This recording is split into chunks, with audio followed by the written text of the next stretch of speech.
ಉಪಕ್ರಮೇ ಎನ್ನತ್ವಾ ಕೃತಕೃತ್ಯಾ ಸ್ಯುಃ ತನ್ನಮಾಮಿ ಗಜಾನನಂ. ಓಂ ನಮೋ ಬ್ರಹ್ಮಾದಿಭ್ಯೋ ಬ್ರಹ್ಮ ವಿದ್ಯಾ ಸಂಪ್ರದಾಯ ಕರ್ತೃಭ್ಯೋ ವಂಶ ಋಷಿಭ್ಯೋ ನಮೋ ಮಹದ್ಭ್ಯೋ ನಮೋ ಗುರುಭ್ಯಃ. ಸರ್ವೋಪಪ್ಲವರಹಿತಃ ಪ್ರಜ್ಞಾನಗಣಃ ಪ್ರತ್ಯಗರ್ಥೋ ಬ್ರಹ್ಮೈವಾಹಮಸ್ಮಿ ಶ್ರುತಿಸ್ಮೃತಿಪುರಾಣಾನಾಮಾಲಯಂ ಕರುಣಾಲಯಂ ನಮಾಮಿ Bhagavatpada ಶಂಕರಂ ಲೋಕಶಂಕರಂ ಶಂಕರಂ fan of ಮಾಡಿ ಶಂಕರಂ ಶಂಕರಾಚಾರ್ಯಂ ಕೇಶವಂ ಬಾದರಾಯಣಂ ಸೂತ್ರಭಾಷ್ಯ ಕೃತೌ ವಂದೇ ಭಗವಂತೌ ಪುನಃ ಪುನಃ. ಶ್ರೀಮಚ್ಛಂಕರ ಭಗವತ್ ಪೂಜ್ಯಪಾದ ಮಹಾಸದ್ಗುರುಭ್ಯೋ ನಮಃ. ಶ್ರೀ ಶ್ರೀ ಶ್ರೀ ಸಚ್ಚಿದಾನಂದೇಂದ್ರ ಸರಸ್ವತಿ ಮಹಾಸದ್ಗುರುಭ್ಯೋ ನಮಃ. ಶ್ರೀ ಶ್ರೀ ಶ್ರೀ ಬ್ರಹ್ಮಚೈತನ್ಯ ಮಹಾಸದ್ಗುರುಭ್ಯೋ ನಮಃ. ಅದೃಶ್ಯೋಪಿ ಸ್ವಭಕ್ತಾನಾಂ ದೃಶ್ಯೋ ಭವತಿ ಯಃ ಸದಾ ಅಚಿಂತ್ಯ ಮಹಿಮಾನಂತಂ ಆಶ್ರಯೇ ಅಭೀಷ್ಟ ಸಿದ್ಧಯೇ. ಕಸ್ತೂರಿ ತಿಲಕಂ ಲಲಾಟಪಟಲೇ ವಕ್ಷಸ್ಥಲೇ ಕೌಸ್ತುಭಂ ನಾಸಾಗ್ರೇ ವರಮೌಕ್ತಿಕಂ ಕರತಲೇ ವೇಣುಃ ಕರೇ ಕಂಕಣಂ ಸರ್ವಾಂಗೇ ಹರಿಚಂದನಂ ಸುಲಲಿತಂ ಕಂಠೇ ಚ ಮುಕ್ತಾವಲಿ. ಗೋಪಸ್ತ್ರೀ ಪರಿವೇಷ್ಟಿತೋ ವಿಜಯತೆ ಗೋಪಾಲಚೂಡಾಮಣಿಃ. ಅಸ್ತಿ ಸ್ವಸ್ತರುಣೀಕರಾಗ್ರ ವಿಗಲತ್ಕಲ್ಪ ಪ್ರಸೂನಾಪ್ಲುತಂ ವಸ್ತು ಪ್ರಸ್ತುತ ವೇಣುನಾದಲಹರಿ ನಿರ್ವಾಣ ನಿರ್ವ್ಯಾಕುಲಂ. ಸ್ರಸ್ತ ನಿಬದ್ಧನೀ ವಿವಿಲಸತ್ ಗೋಪೀ ಸಹಸ್ರಾವೃತಂ. ಹಸ್ತನ್ಯಸ್ತನತಾಪವರ್ಗಮಖಿಲೋ ದಾರಂ ಕಿಶೋರಾಕೃತಿಃ. ಜನ್ಮಾದ್ಯಸ್ಯ ಯತೋನ್ಮಯಾದಿತರತಶ್ಚಾರ್ಥೇಷು ತೇನೇ ಬ್ರಹ್ಮಹೃದಾಯ ಆದಿಕವಯೇ ಮುಹ್ಯಂತಿ ಯತ್ಸೂರಯಃ. ತೇಜೋ ವಾರಿಮೃದಾ ಯಥಾ ವಿನಿಮಯೋ ಯತ್ರ ತ್ರಿಸರ್ಗೋ ಮೃಷಾ. ಧಾಮ್ನಾ ಸ್ವೇನ ಸದಾ ನಿರಸ್ತಕುಹಕಂ ಸತ್ಯಂ ಪರಂ ಧೀಮಹಿ. ಧರ್ಮಃ ಪ್ರೋಜ್झितकैतवोऽत्र ಪರಮೋ ನಿರ್ಮತ್ಸರಾಣಾಂ ಸತಾಂ. ವೇದ್ಯಂ ವಾಸ್ತವಮತ್ರ ವಸ್ತು ಶಿವದಂ ತಾಪತ್ರಯೋನ್ಮೂಲನಂ. ಶ್ರೀಮದ್ಭಾಗವತೆ ಮಹಾಮುನಿಕೃತೆ ಕಿಂ ವಾ ಪರೈರೀಶ್ವರಃ. ಸದ್ಯೋ ಹೃದ್ಯವರುಧ್ಯತೇऽತ್ರ ಕೃತಿಭಿಃ ಶುಶ್ರೂಷುಭಿಸ್ತತ್ಕ್ಷಣಾತ್. ಯಂ ಪ್ರೌರಜಂತಮನುಪೇತಮಪೇತ ಕೃತ್ಯಂ ದ್ವೈಪಾಯನೋ ವಿರಹ ಕಾತರ ಆಜುಹಾವ. ಪುತ್ರೇತಿ ತನ್ಮಯತಯಾ ತರವೋಭಿನೇದುಃ ತಂ ಸರ್ವಭೂತ ಹೃದಯಂ ಮುನಿಮಾನತೋಸ್ಮಿ. ಓಂ ನಮೋ ಭಗವತೆ ವಾಸುದೇವಾಯ. ಓಂ ನಮೋ ನಾರಾಯಣಾಯ. ಶ್ರೀಕೃಷ್ಣ ಪರಬ್ರಹ್ಮಣೇ ನಮಃ. ಸಚ್ಚಿದಾನಂದ ರೂಪಾಯ ವಿಶ್ವೋತ್ಪತ್ಯಾದಿಹೇತವೇ ತಾಪತ್ರಯ ವಿನಾಶಾಯ ಶ್ರೀಕೃಷ್ಣಾಯ ವಯಂ ನಮಃ. ಶ್ರೀಕೃಷ್ಣಾಯ ವಯಂ ನಮಃ. ನಾರಾಯಣಂ ನಮಸ್ಕೃತ್ಯ ನರಂ ಚೈವ ನರೋತ್ತಮಂ ದೇವೀಂ ಸರಸ್ವತೀಂ ವ್ಯಾಸಂ ತತೋ ಜಯಮುದೀರಯೇತ್. ದೇವಕ್ಯಾ ಪಾಲಿತೋ ಗರ್ಭೆ ಲಾಲಿತೋಂಕೆ ಯಶೋದಯ. ಯಶೋದ ಯಾಯುತೋ ಬಾಲಃ ಗೋಪಾಲೋ ರಮತಾಂ ಹೃದಿ. ಗೋಪಾಲೋ ರಮತಾಂ ಹೃದಿ. ಭಗವದ್ಭಕ್ತರಲ್ಲಿ ಸವಿನಯ ವಿಜ್ಞಾಪನೆ. ಪರಮ ಪೂಜ್ಯ ಅದ್ವಯಾನಂದೇಂದ್ರ ಸರಸ್ವತಿ ಮಹಾಸ್ವಾಮಿಗಳವರ ಚರಣ ಕಮಲಗಳನ್ನ ಸ್ಮರಿಸಿಕೊಳ್ಳುತ್ತಾ ಶ್ರೀಮದ್ ಭಾಗವತ ಸಪ್ತಾಹ ಜ್ಞಾನ ಯಜ್ಞದ 2ನೆಯ ದಿನದ 2ನೆಯ ಉಪನ್ಯಾಸ ಕೃಷ್ಣಾವತಾರವನ್ನ ನಾವೆಲ್ಲರೂ ಕೂಡ ಕೇಳ್ತಾ ಇದ್ದೇವೆ. ಕೃಷ್ಣಾವತಾರದಲ್ಲಿ ಇಂದು ಅವನಿಗೆ ಕೃಷ್ಣ ಅಂತ ನಾಮಕರಣವನ್ನ ಮಾಡ್ತಾರೆ. ಕೃಷ್ಣ ಅಂತ ನಾಮಕರಣವನ್ನ ಮಾಡ್ತಾರೆ. ಆ ನಾಮಕರಣ ಸಮಾರಂಭಕ್ಕೆ ನಾವೆಲ್ಲರೂ ಕೂಡ ಸೇರಿದ್ದೇವೆ. ಆ ನಾಮಕರಣ ಮಹೋತ್ಸವಕ್ಕೆ ನಾವೆಲ್ಲರೂ ಕೂಡ ಸೇರಿದಂಥವರು ಆಗಿದ್ದೇವೆ. ನೋಡಿ, ನಿನ್ನೆಯ ಬೆಳಗಿನ ಉಪನ್ಯಾಸದಲ್ಲಿ ಕೃಷ್ಣ ಪರಮಾತ್ಮನು ಒಂದು 5-6 ತಿಂಗಳುಗಳ ಕೂಸು, ಅಲ್ಲಿಯವರೆಗೆ ಏನೇನನ್ನ ಮಾಡಿದ ಅನ್ನುವುದನ್ನು ಹೇಳಿದ್ದೆ. ಕೊನೆಗೆ ಆ ಯಶೋದೆಗೆ ಯಾರಿಗೂ ಇಲ್ಲದ ಒಂದು ಭಾಗ್ಯ ಏನು, ವಿಶ್ವರೂಪವನ್ನು ನೋಡಿದಂತಹ ಭಾಗ್ಯ ಯಶೋದೆಗೆ. ನೋಡಿ, ಮಾಮೂಲಿ ಹಾಗೆ ಅರ್ಜುನನಿಗೂ ಮತ್ತು ನಾರದರಿಗೂ ಕೃಷ್ಣ ಪರಮಾತ್ಮನು ಒಮ್ಮೊಮ್ಮೆ ವಿಶ್ವರೂಪವನ್ನು ತೋರಿಸಿದ, ಒಂದೊಂದು ಸಲ ವಿಶ್ವರೂಪವನ್ನು ತೋರಿಸಿದ. ಆದರೆ ತಾಯಿ ಯಶೋದೆಯ ಮೇಲಿನ ಪ್ರೇಮಕ್ಕೆ ಕೃಷ್ಣ ಪರಮಾತ್ಮನು 2 ಬಾರಿ ವಿಶ್ವರೂಪವನ್ನು ತೋರಿಸಿದ. ಇವಾಗ ಮತ್ತೆ ಸಂಜೆಯ ಇವತ್ತಿನ ಉಪನ್ಯಾಸದಲ್ಲಿ ಮತ್ತೊಮ್ಮೆ ವಿಶ್ವರೂಪ ದರ್ಶನದ ಒಂದು ಭಾಗ ವಿಸ್ತಾರವಾಗಿ ಬರುತ್ತೆ. ನೋಡಿ, ಈಗ ಕೃಷ್ಣನ ನಾಮಕರಣವನ್ನ ನಾವೆಲ್ಲರೂ ಕೂಡ ನೋಡೋಣ. ಶುಕ ಉವಾಚ ಗರ್ಗಃ ಪುರೋಹಿತೋ ರಾಜನ್ ಯದೂನಾಮ ಸಮಹತ್ತಪಾಸ್ ಸುಮಹಾತಪಾಹ ವ್ರಜಂ ಜಗಾಮನಂದಸ್ಯ ವಾ ವಸುದೇವ ಪ್ರಚೋದಿತಃ. ನೋಡಿ, ಗರ್ಗಃ ಪುರೋಹಿತಃ ರಾಜನ್. ಯದುವಂಶಕ್ಕೆ ಯಾರು ಪುರೋಹಿತರಾಗಿದ್ರಪ್ಪ ಅಂದ್ರೆ ಗರ್ಗ ಮಹರ್ಷಿಗಳು ಪುರೋಹಿತರಾಗಿದ್ರು. ವಸುದೇವನಿಗೊಂದು ಸಣ್ಣ ಆಸೆ ಏನು ಅಂದ್ರೆ ನನ್ನ ಮಗನಿಗೆ ನಾಮಕರಣವನ್ನ ನಮ್ಮ ಪುರೋಹಿತರು ಮಾಡ್ಲಿ ಅಂತ. ಜಗತ್ತಿಗೆ ಗೊತ್ತಿಲ್ಲ ವಸುದೇವನ ಮಗನು ಕೃಷ್ಣನು ಅಂತ, ಆದ್ರೆ ವಸುದೇವನಿಗೆ ಗೊತ್ತಲ್ಲ ಇವನು ನನ್ನ ಮಗ ಅಂತ. ಆದ್ರಿಂದ ಏನು ಅಂದ್ರೆ ಅಲ್ಲಿ ಹೇಳ್ಬೇಕಾದ್ರೆ ಎಂಥದ್ದು, ಯದೂನಾಂ ಸುಮಹಾತಪಾಹ. ಗರ್ಗರೆಂಬರು ಯದು ವಂಶಕ್ಕೆ ಕುಲಪುರೋಹಿತರಾಗಿದ್ರು, ಅವರು ಮಹಾ ತಪಸ್ವಿಗಳಾಗಿದ್ರು. ವಸುದೇವನ ಪ್ರೇರಣೆಯಿಂದ ಅವರೊಮ್ಮೆ ಏನ್ ಮಾಡಿದ್ರು ಅಂದ್ರೆ ನಂದಗೋಪನಿಗೆ ನಂದಗೋಕುಲಕ್ಕೆ ಅವರು ಆಗಮಿಸಿದ್ರು.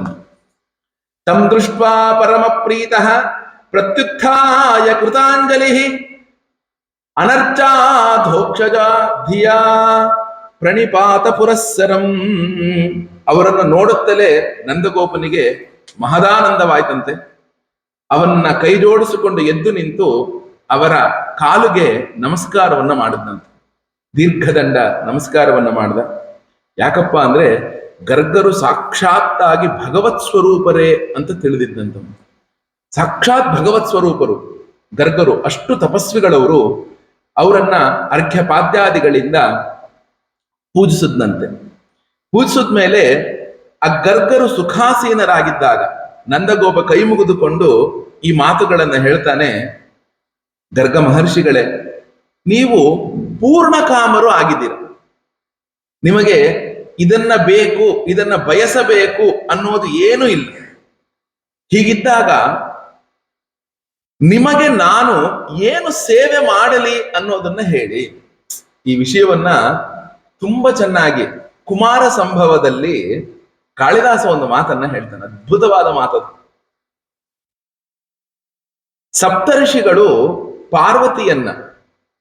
ಸಪ್ತರ್ಷಿಗಳು ಶಿವನಿಗೆ ಮದುವೆ ಮಾಡಿಸ್ಬೇಕು ಅಂತ ಹೆಣ್ಣು ಕೇಳಕ್ಕೆ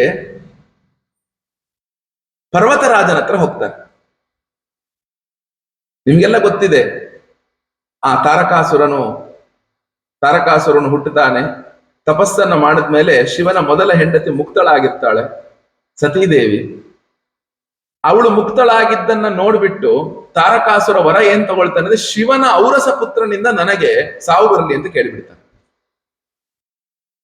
ಹೆಂಡತಿಯೇ ಇಲ್ಲ, ಔರಸ ಪುತ್ರ ಇಲ್ಲಿಂದ ಹುಟ್ಟುತ್ತಾನೆ.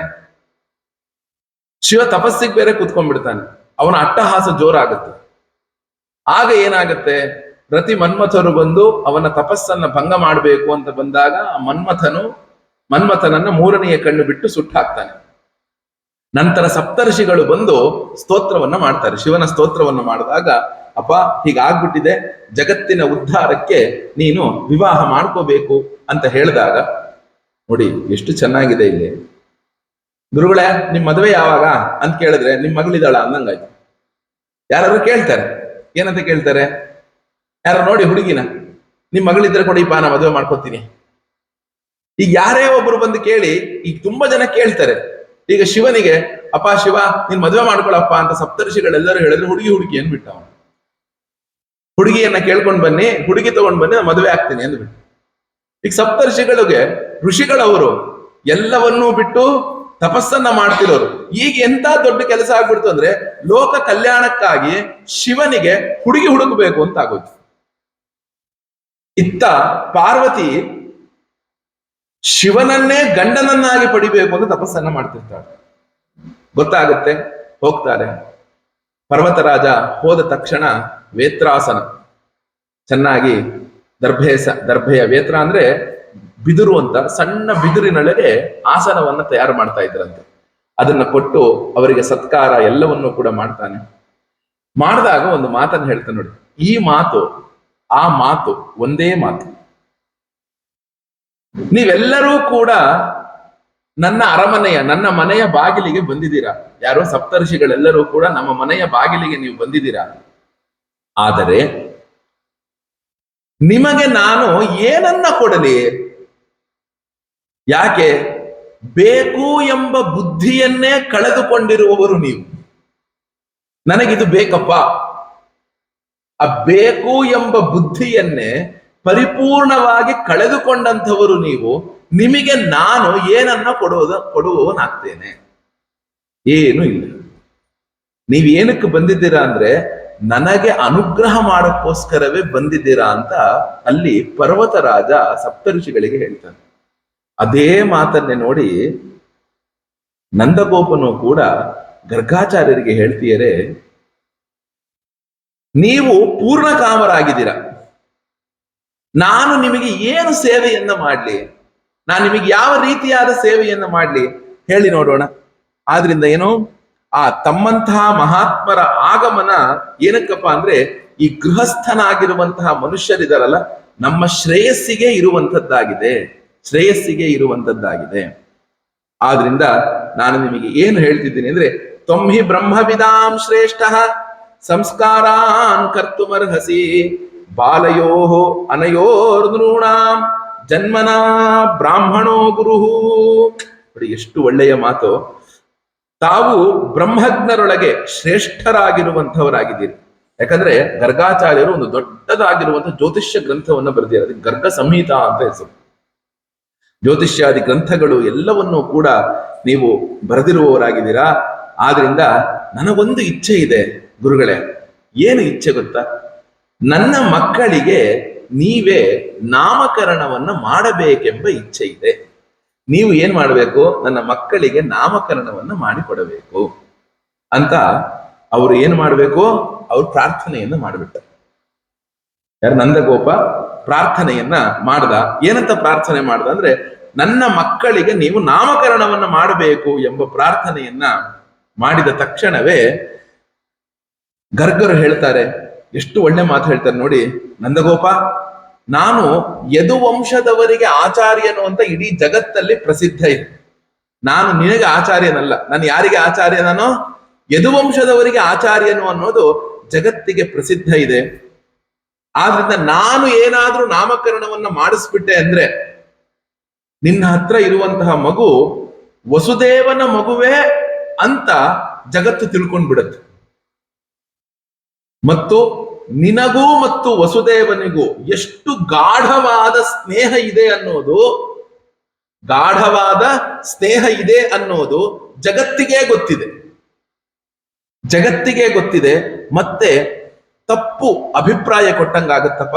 ಆದ್ರಿಂದ ನಾನೇನಾದ್ರೂ ಈ ತರ ಮಾಡಿದ್ರೆ ಕಂಸನು ನಿನ್ನ ಮೇಲೆ ದಾಳಿಯನ್ನೇ ಮಾಡಬಹುದು, ಅನ್ಯಾಯ ಆಗತ್ತೆ. ಆದ್ರಿಂದ ನಾಮಕರಣವನ್ನ ಬೇಡಪ್ಪ ಅಂತ ಹೇಳ್ತಾನೆ.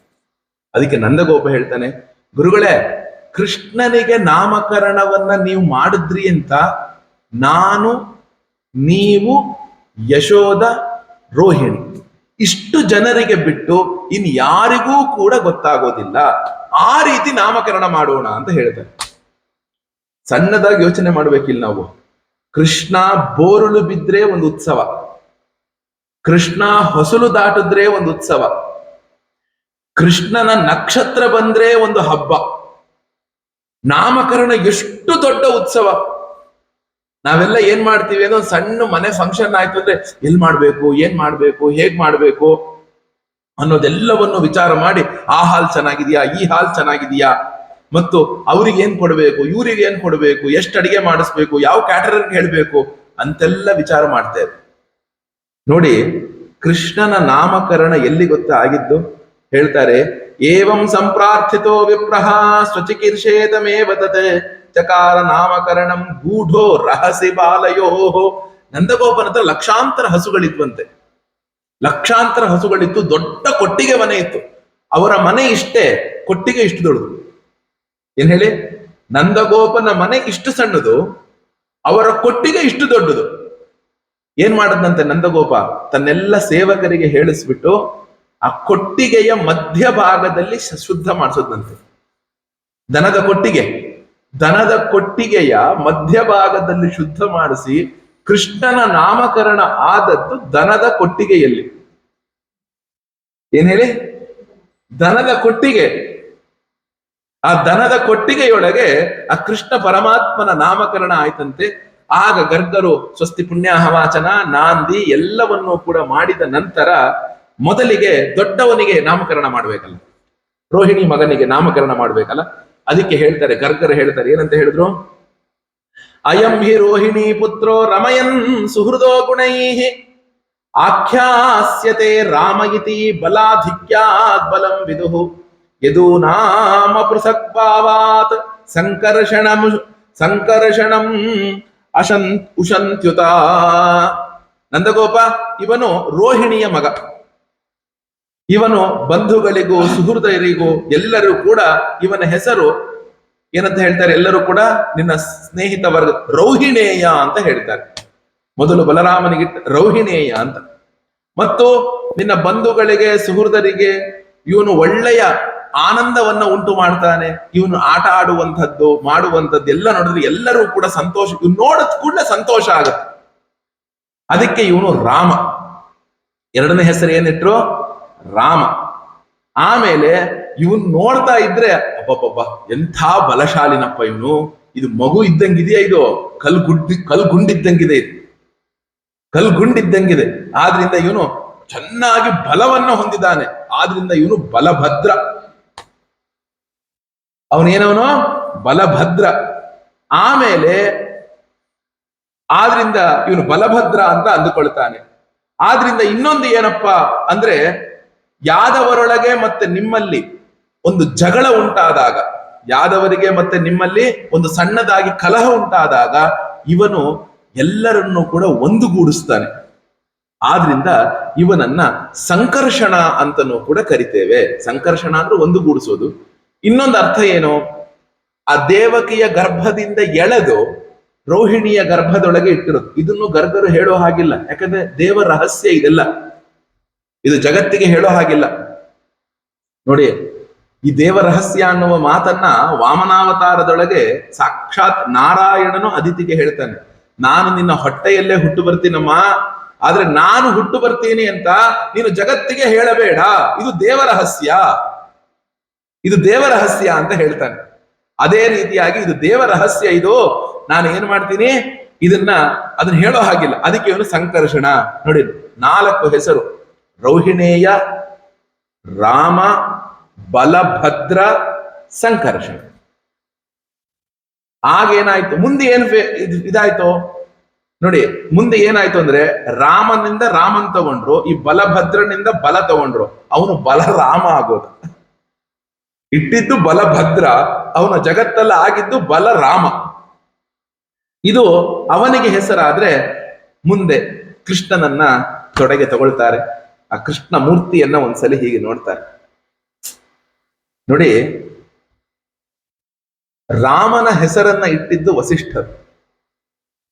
ಅಥ ರಾಮಾಭಿಧಾನೇನ ಕವೇಹಿ ಸುರಭಿಯಾಂಗಿರಃ ಅಲಂಚಕಾರ ಕಾರುಣ್ಯಾತ್ ರಘೂಣಾಮನ್ವಯಂ ಹರಿಹಿ. ಒಂದು ಸಲ ಹೀಗೆ ನೋಡ್ತಾರೆ, ಆ ರಾಮನ ಕೌಸಲ್ಯ ಮಗುವನ್ನ ಈ ಕಣ್ಣಲ್ಲಿ ಹಿಡ್ಕೊಂಡು ವಸಿಷ್ಠರು ನೋಡ್ತಾರೆ. ಅವನು ನೋಡಿದ ತಕ್ಷಣವೇ ವಸಿಷ್ಠರ ಹೃದಯದಲ್ಲಿ ಹೊರಗಡೆಗೆ ಹೇಳಕ್ಕೆ ಆಗದೆ ಇರುವಂತಹ ಒಂದು ಆನಂದ ಆಗ್ಬಿಡುತ್ತೆ. ಆಗ ತಕ್ಷಣ ದಶರಥನಿಗೆ ಹೇಳೋದೇನ್ ಗೊತ್ತಾ? ರಮಂತೆ ಅಸ್ಮಿನ್ ಯೋಗಿನಃ ಹೃದಯೇ. ಯೋಗಿಗಳ ಹೃದಯದಲ್ಲಿ ಯಾರು ಆನಂದವನ್ನ ಉಂಟು ಮಾಡ್ತಾರೋ ಅವನಿಗೆ ಹೆಸರು ರಾಮ ಅಂತ. ಇಲ್ಲಿ ಕೃಷ್ಣ ಹಿಂಗೆ ಗರ್ಗರು ನೋಡ್ತಾರೆ. ಗರ್ಗರು ನೋಡಿದಾಗ ಆಸನ್ ಆಸನ್ ವರ್ಣಾಸ್ತ್ರಯೋ ಹ್ಯಸ್ಯ ಗೃಹತೋ ಅನುಯುಗಂ ತನೋಃ ಶುಕ್ಲೋ ರಕ್ತಸ್ತಥಾ ಪೀತಃ ಇದಾನೀಂ ಕೃಷ್ಣತಾಂಗತಃ ಪ್ರಾಗಯಂ ವಸುದೇವಸ್ಯ ಕ್ವಚಿಜ್ಜಾತಸ್ತವಾತ್ಮಜಃ ವಾಸುದೇವ ಇತಿ ಶ್ರೀಮಾನ್ ಅಭಿಜ್ಞಾಃ ಸಂಪ್ರಜಕ್ಷತೆ ಬಹೂನಿ ಸಂತಿ ನಾಮಾನಿ ರೂಪಾಣಿ ಚ ಸುತಸ್ಯ ತೇ ಗುಣಕರ್ಮಾನುರೂಪಾಣಿ ತಾನ್ಯಹಂ ವೇದನೋ ಜನಾಃ. ಕೃಷ್ಣನ ಕಡೆಗೆ ಕೈ ತೋರಿಸ್ತಾ ನೋಡಿ, ಈ ಶ್ಯಾಮಲ ಇವನು ಒಂದ್ ಸ್ವಲ್ಪ ಗಾಢವಾದ ಬಣ್ಣದಲ್ಲಿದ್ದಾನೆ, ಕಪ್ಪು ಬಣ್ಣದಲ್ಲಿದ್ದಾನೆ. ಆದ್ರಿಂದ ಏನು, ಇವನು ಪ್ರತಿಯೊಂದು ಯುಗದೊಳಗೂ ಕೂಡ ಒಂದೊಂದು ಬಣ್ಣದಿಂದ ಹುಟ್ಟಿದವನಾಗಿದ್ದಾನೆ, ಒಂದೊಂದು ಬಣ್ಣದಿಂದ ಶರೀರವನ್ನ ಧರಿಸಿದ್ದಾನೆ. ಕೃತಯುಗದೊಳಗೆ ಬಿಳಿಯಾಗಿ ಹುಟ್ಟಿದ್ದ, ತ್ರೇತಾಯುಗದಲ್ಲಿ ರಕ್ತವರ್ಣನಾಗಿ ಹುಟ್ಟಿದ್ದ, ಅದೇ ರೀತಿಯಾಗಿ ದ್ವಾಪರ ಯುಗದ ಆದಿಯೊಳಗೆ ಪೀತವರ್ಣನಾಗಿದ್ದ, ದ್ವಾಪರ ಯುಗದ ಕಡೆಯೊಳಗೆ ಕೃಷ್ಣವರ್ಣನಾಗಿದ್ದಾನೆ. ಆದ್ರಿಂದ ಇವನಿಗೆ ನಾನು ಕೃಷ್ಣ ಅಂತಲೇ ನಾಮಕರಣವನ್ನ ಮಾಡ್ತೇನೆ. ಇದು ತುಂಬಾ ತಪ್ಪಿದು. ಕೃಷ್ಣ ಅಂದ್ರೆ ಆಮೇಲೆ ಬೇರೆ ಬೇರೆ ಬೇರೆ ಬೇರೆ ಅರ್ಥಗಳನ್ನೆಲ್ಲ ತಗೊಂಡ್ವಿ. ಆದ್ರೆ ನಾವು ಅವನನ್ನ ಕಪ್ಪಿದೆ ಮಗು ಅಂತ ನಾವು ಅವನಿಗೆ ಕರಿಯಪ್ಪ ಅಂತಲೇ ನಾಮಕರಣ ಮಾಡ್ತೀನಿ ಅಂದ್ರೆ, ಮಗು ಕಪ್ಪಿದೆ ಅಂತ ನಾವು ಕರಿಯ ಅಂತಾನೆ ನಾಮಕರಣ ಮಾಡ್ತೀವಿ ಅಂದ್ರೆ ಸರಿಯಾ? ನೋಡಿ, ಆದ್ರೆ ಕೃಷ್ಣ ಅಂತಲೇ ನಾಮಕರಣವನ್ನು, ಕೃಷ್ಣ ಅಂದ್ರೆ ಕಪ್ಪು ಅಂತ ಅರ್ಥ. ಕೃಷ್ಣ ಅಂದ್ರೆ ಏನರ್ಥ? ಕಪ್ಪು ಅಂತ ಅರ್ಥ. ಆಗ ಏನಾಯ್ತು ಅಂದ್ರೆ ಅವನಿಗೆ ಅದೇ ರೀತಿಯಾಗಿ ನಾಮಕರಣ ಮಾಡ್ತಾರಂತೆ, ಕೃಷ್ಣ ಅಂತಾನೆ ಹೆಸರಿಟ್ರಂತೆ. ನಂದಗೋಪ, ಈ ನಿನ್ನ ಮಗು ಹಿಂದೆ ವಸುದೇವನ ಮಗನಾಗೂ ಹುಟ್ಟಿದ್ದ. ನೋಡಿ, ಈಗ ಅಂತ ಹೇಳಿಲ್ಲ, ಹಿಂದೆ ನಿನ್ನ ಮಗು ಏನಿದಾನೆ ವಸುದೇವನ ಮಗನಾಗೂ ಕೂಡ ಹುಟ್ಟಿದ್ನಪ್ಪ. ಈ ಒಂದು ರಹಸ್ಯವನ್ನ ತಿಳಿದಂತಹ ಜನರು ಏನ್ ಮಾಡ್ತಾರೆ ಅಂದ್ರೆ ಇವನನ್ನ ಶ್ರೀಮಾನ್ ವಾಸುದೇವ ಅಂತಲೂ ಕೂಡ ಜಗತ್ತು ಕರೆಯುವವರು ಆಗ್ತಾರೆ. ಈ ಎರಡು ಹೆಸರು ಏನಪ್ಪ ಇವನಿಗೆ? ಮುಂದಿನ ಮಾತು ನೋಡಿ ಎಷ್ಟು ಚೆನ್ನಾಗಿದೆ. ಬಹೂನಿ ಸಂತಿ ನಾಮಾನಿ. ನಿನ್ನ ಮಗನಿಗೆ ಒಂದ ಎರಡ ಹೆಸರಿರೋದು, ಸಾವಿರಾರು ಹೆಸರು. ರಾಮ ಸಹಸ್ರನಾಮ, ವಿಷ್ಣು ಸಹಸ್ರನಾಮ, ಏನು ತಗೊಂಡ್ರು ಸಾವಿರಾರು ಹೆಸರುಗಳೇ ಅವನಿಗೆ, ಒಂದು ಎರಡು ಹೆಸರು ಅಲ್ವೇ ಅಲ್ಲ. ಆದ್ರಿಂದ ಎಂತದ್ದು, ಇವನು ಸಹಸ್ರ ನಾಮಗಳೊಳಗೆ ಇರುವವನಾಗ್ತಾನಪ್ಪ. ಅನೇಕ ನಾಮಧೇಯಗಳು ಇವನಿಗಿದೆಯಪ್ಪ. ಇವನ ರೂಪಗಳೂ ಕೂಡ ಅನೇಕವಿದೆ, ಇವನ ಗುಣಗಳೂ ಅನೇಕವಾಗಿದೆ. ಇವನ ಗುಣ ಕರ್ಮ ರೂಪಕ್ಕನುಗುಣವಾಗಿ ಆಗಾಗ ಬೇರೆ ಬೇರೆಯ ಹೆಸರುಗಳನ್ನ ಇವನು ತೆಗೆದುಕೊಳ್ತಾನಪ್ಪ. ಆದ್ರೆ ಒಂದು ತಿಳ್ಕೊಳ್ಳಿ, ಇವನನ್ನ ಪರಿಪೂರ್ಣವಾಗಿ ಜನರು ಇವನು ಇಂಥವನೇ ಅಂತ ಅರಿಯುವುದು ಕಷ್ಟವಾಗಿದೆ. ನಾವು ನೋಡಿ ಎಷ್ಟು ಚೆನ್ನಾಗಿ ಹೇಳ್ತೇವೆ ಈ ಮಾತನ್ನ. ಕೃಷ್ಣನು ನನಗೆ ಅರ್ಥ ಆಗಿದ್ದಾನೆ, ಎದೆ ಮುಟ್ಟುಕೊಂಡು ಹೇಳೋದು ಕಷ್ಟ ಸಾಧ್ಯ. ಯಾಕೆ ಅಂದ್ರೆ ಕೃಷ್ಣನ ಒಂದು ವ್ಯಕ್ತಿತ್ವ ಏನಿದೆ, ಕೃಷ್ಣನ ಒಂದು ಜೀವನ ಮೌಲ್ಯ, ಅವನ ವ್ಯಕ್ತಿತ್ವ ಏನಿದೆ, ಅದನ್ನ ನಾವು ಹೇಳಿ ತೀರಿಸೋದಿಕ್ಕೆ ಆಗೋದಿಲ್ಲ. ಅಷ್ಟು ಒಳ್ಳೆಯ ವ್ಯಕ್ತಿತ್ವ ಮತ್ತು ವಿಚಿತ್ರ ವ್ಯಕ್ತಿತ್ವ. ಅವನು ಈ ತರಹ ಅಂತ ನಾವು ಏನಾದ್ರು ಯೋಚನೆ ಮಾಡಿದ್ರೆ ಅವನು ಆ ತರಹ ಅಲ್ಲವೇ ಅಲ್ಲ, ಇನ್ನೊಂದು ತರಹ ಇರ್ತಾನ, ಇನ್ನೊಂದು ತರಹ ಮಾಡ್ತಾನೆ. ಆದ್ರಿಂದ ಇವನನ್ನು ಅರ್ಥ ಮಾಡ್ಕೊಳ್ಳೋದು ಕಷ್ಟ ಅಪ್ಪ. ಗುಣ ಕರ್ಮದಿಂದಲೂ ಎಲ್ಲದರಿಂದಲೂ ಇವನು ಬೇರೆ ಬೇರೆ ಹೆಸರನ್ನ ತೆಗೆದುಕೊಳ್ತಾನೆ. ಒಂದೆರಡು ಮಾತನ್ನು ಹೇಳ್ತಾರೆ ನೋಡಿ. ಇವನು ಈ ಕೃಷ್ಣ, ಈ ಮಗು ಇದೆಯಲ್ಲ, ಇದು ಕೇವಲ ನಿಮ್ಮಗಳಿಗೆ ಮಂಗಳ ಮಾಡೋದಿಕ್ ಮಾತ್ರ ನಿನ್ನ ಮನೆಯಲ್ಲಿ ಹುಟ್ಟಿಲ್ಲಪ್ಪ, ಇಡೀ ಪ್ರಪಂಚದ ಮಂಗಳಕ್ಕೋಸ್ಕರ ನಿನ್ನ ಮನೆಯಲ್ಲಿ ಹುಟ್ಟಿದ್ದಾಗಿದೆ. ಅಷ್ಟೇ ಅಲ್ಲ, ಎಲ್ಲಾ ಸಜ್ಜನರನ್ನ ಇವನು ರಕ್ಷಣೆಯನ್ನ ಮಾಡ್ತಾನೆ, ಎಲ್ಲರನ್ನೂ ರಕ್ಷಣೆ ಮಾಡ್ತಾನೆ. ಯಾವ ಮನುಷ್ಯರು ನಿನ್ನ ಈ ಶ್ಯಾಮಲವಾದ ಮಗುವನ್ನ ಪ್ರೀತಿಸ್ತಾರೋ ಅವರು ನಿಜವಾಗಲೂ ಕೂಡ ಭಾಗ್ಯಶಾಲಿಗಳೇ ಅಂತ ತಿಳ್ಕೊಳಪ್ಪ. ಏತಸ್ಮಿನ್ ಮಹಾಭಾಗಾಹ ಪ್ರೀತಿ ಕುರುವಂತಿ ಮಾನವಾಹ ನಾರಯಃ ನಾರಯೋ ಅಭಿಭವಂತ್ಯೇತಾನ್ ವಿಷ್ಣು ಪಕ್ಷಾ ನಿವಾಸುರಾಹ. ಭಗವಂತನಾದಂತಹ ವಿಷ್ಣುವಿನ ಛತ್ರ ಛಾಯೆಯೊಳಗೆ ನಾವುಗಳು ಇರ್ತೀವಂತೆ. ತುಂಬಾ ಒಳ್ಳೆಯ ಮಾತಿದು.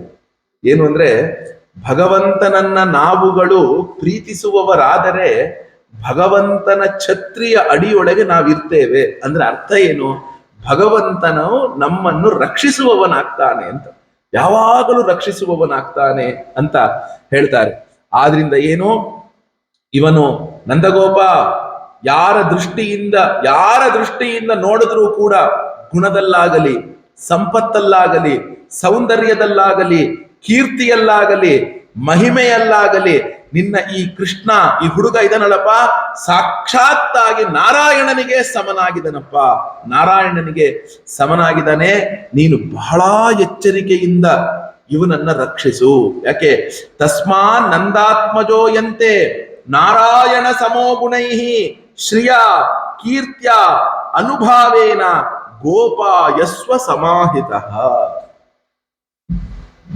ತುಂಬಾ ಇದರಿಂದ ಏನು, ಅತ್ಯಂತವಾಗಿ ಗೌಪ್ಯವಾಗಿ ನೀನು ಕಾಪಾಡುವವನಾಗಪ್ಪ, ಕಾಪಾಡುವವನಾಗು ಅಂತ ಹೇಳಿದ ಮೇಲೆ ನೋಡಿ, ಈ ರೀತಿಯಾಗಿ ಗರ್ಗರು ಇವನೇ ಭಗವಂತ ಅಂತ ಮಾತ್ರ ಹೇಳದೆ, ನೋಡಿ ಭಗವಂತರು ಗರ್ಗರು ಏನ್ ಮಾಡಿದ್ರಪ್ಪ ಅಂದ್ರೆ, ಇವನು ಸಾಕ್ಷಾತ್ ನಾರಾಯಣ ಅಂತ ಹೇಳಲಿಲ್ಲ, ಇವನೇ ಭಗವಂತ ಅಂತ ಹೇಳಲಿಲ್ಲ, ನಾರಾಯಣನಿಗೆ ಸಮ ಅಂತ ಹೇಳಿದ್ರು.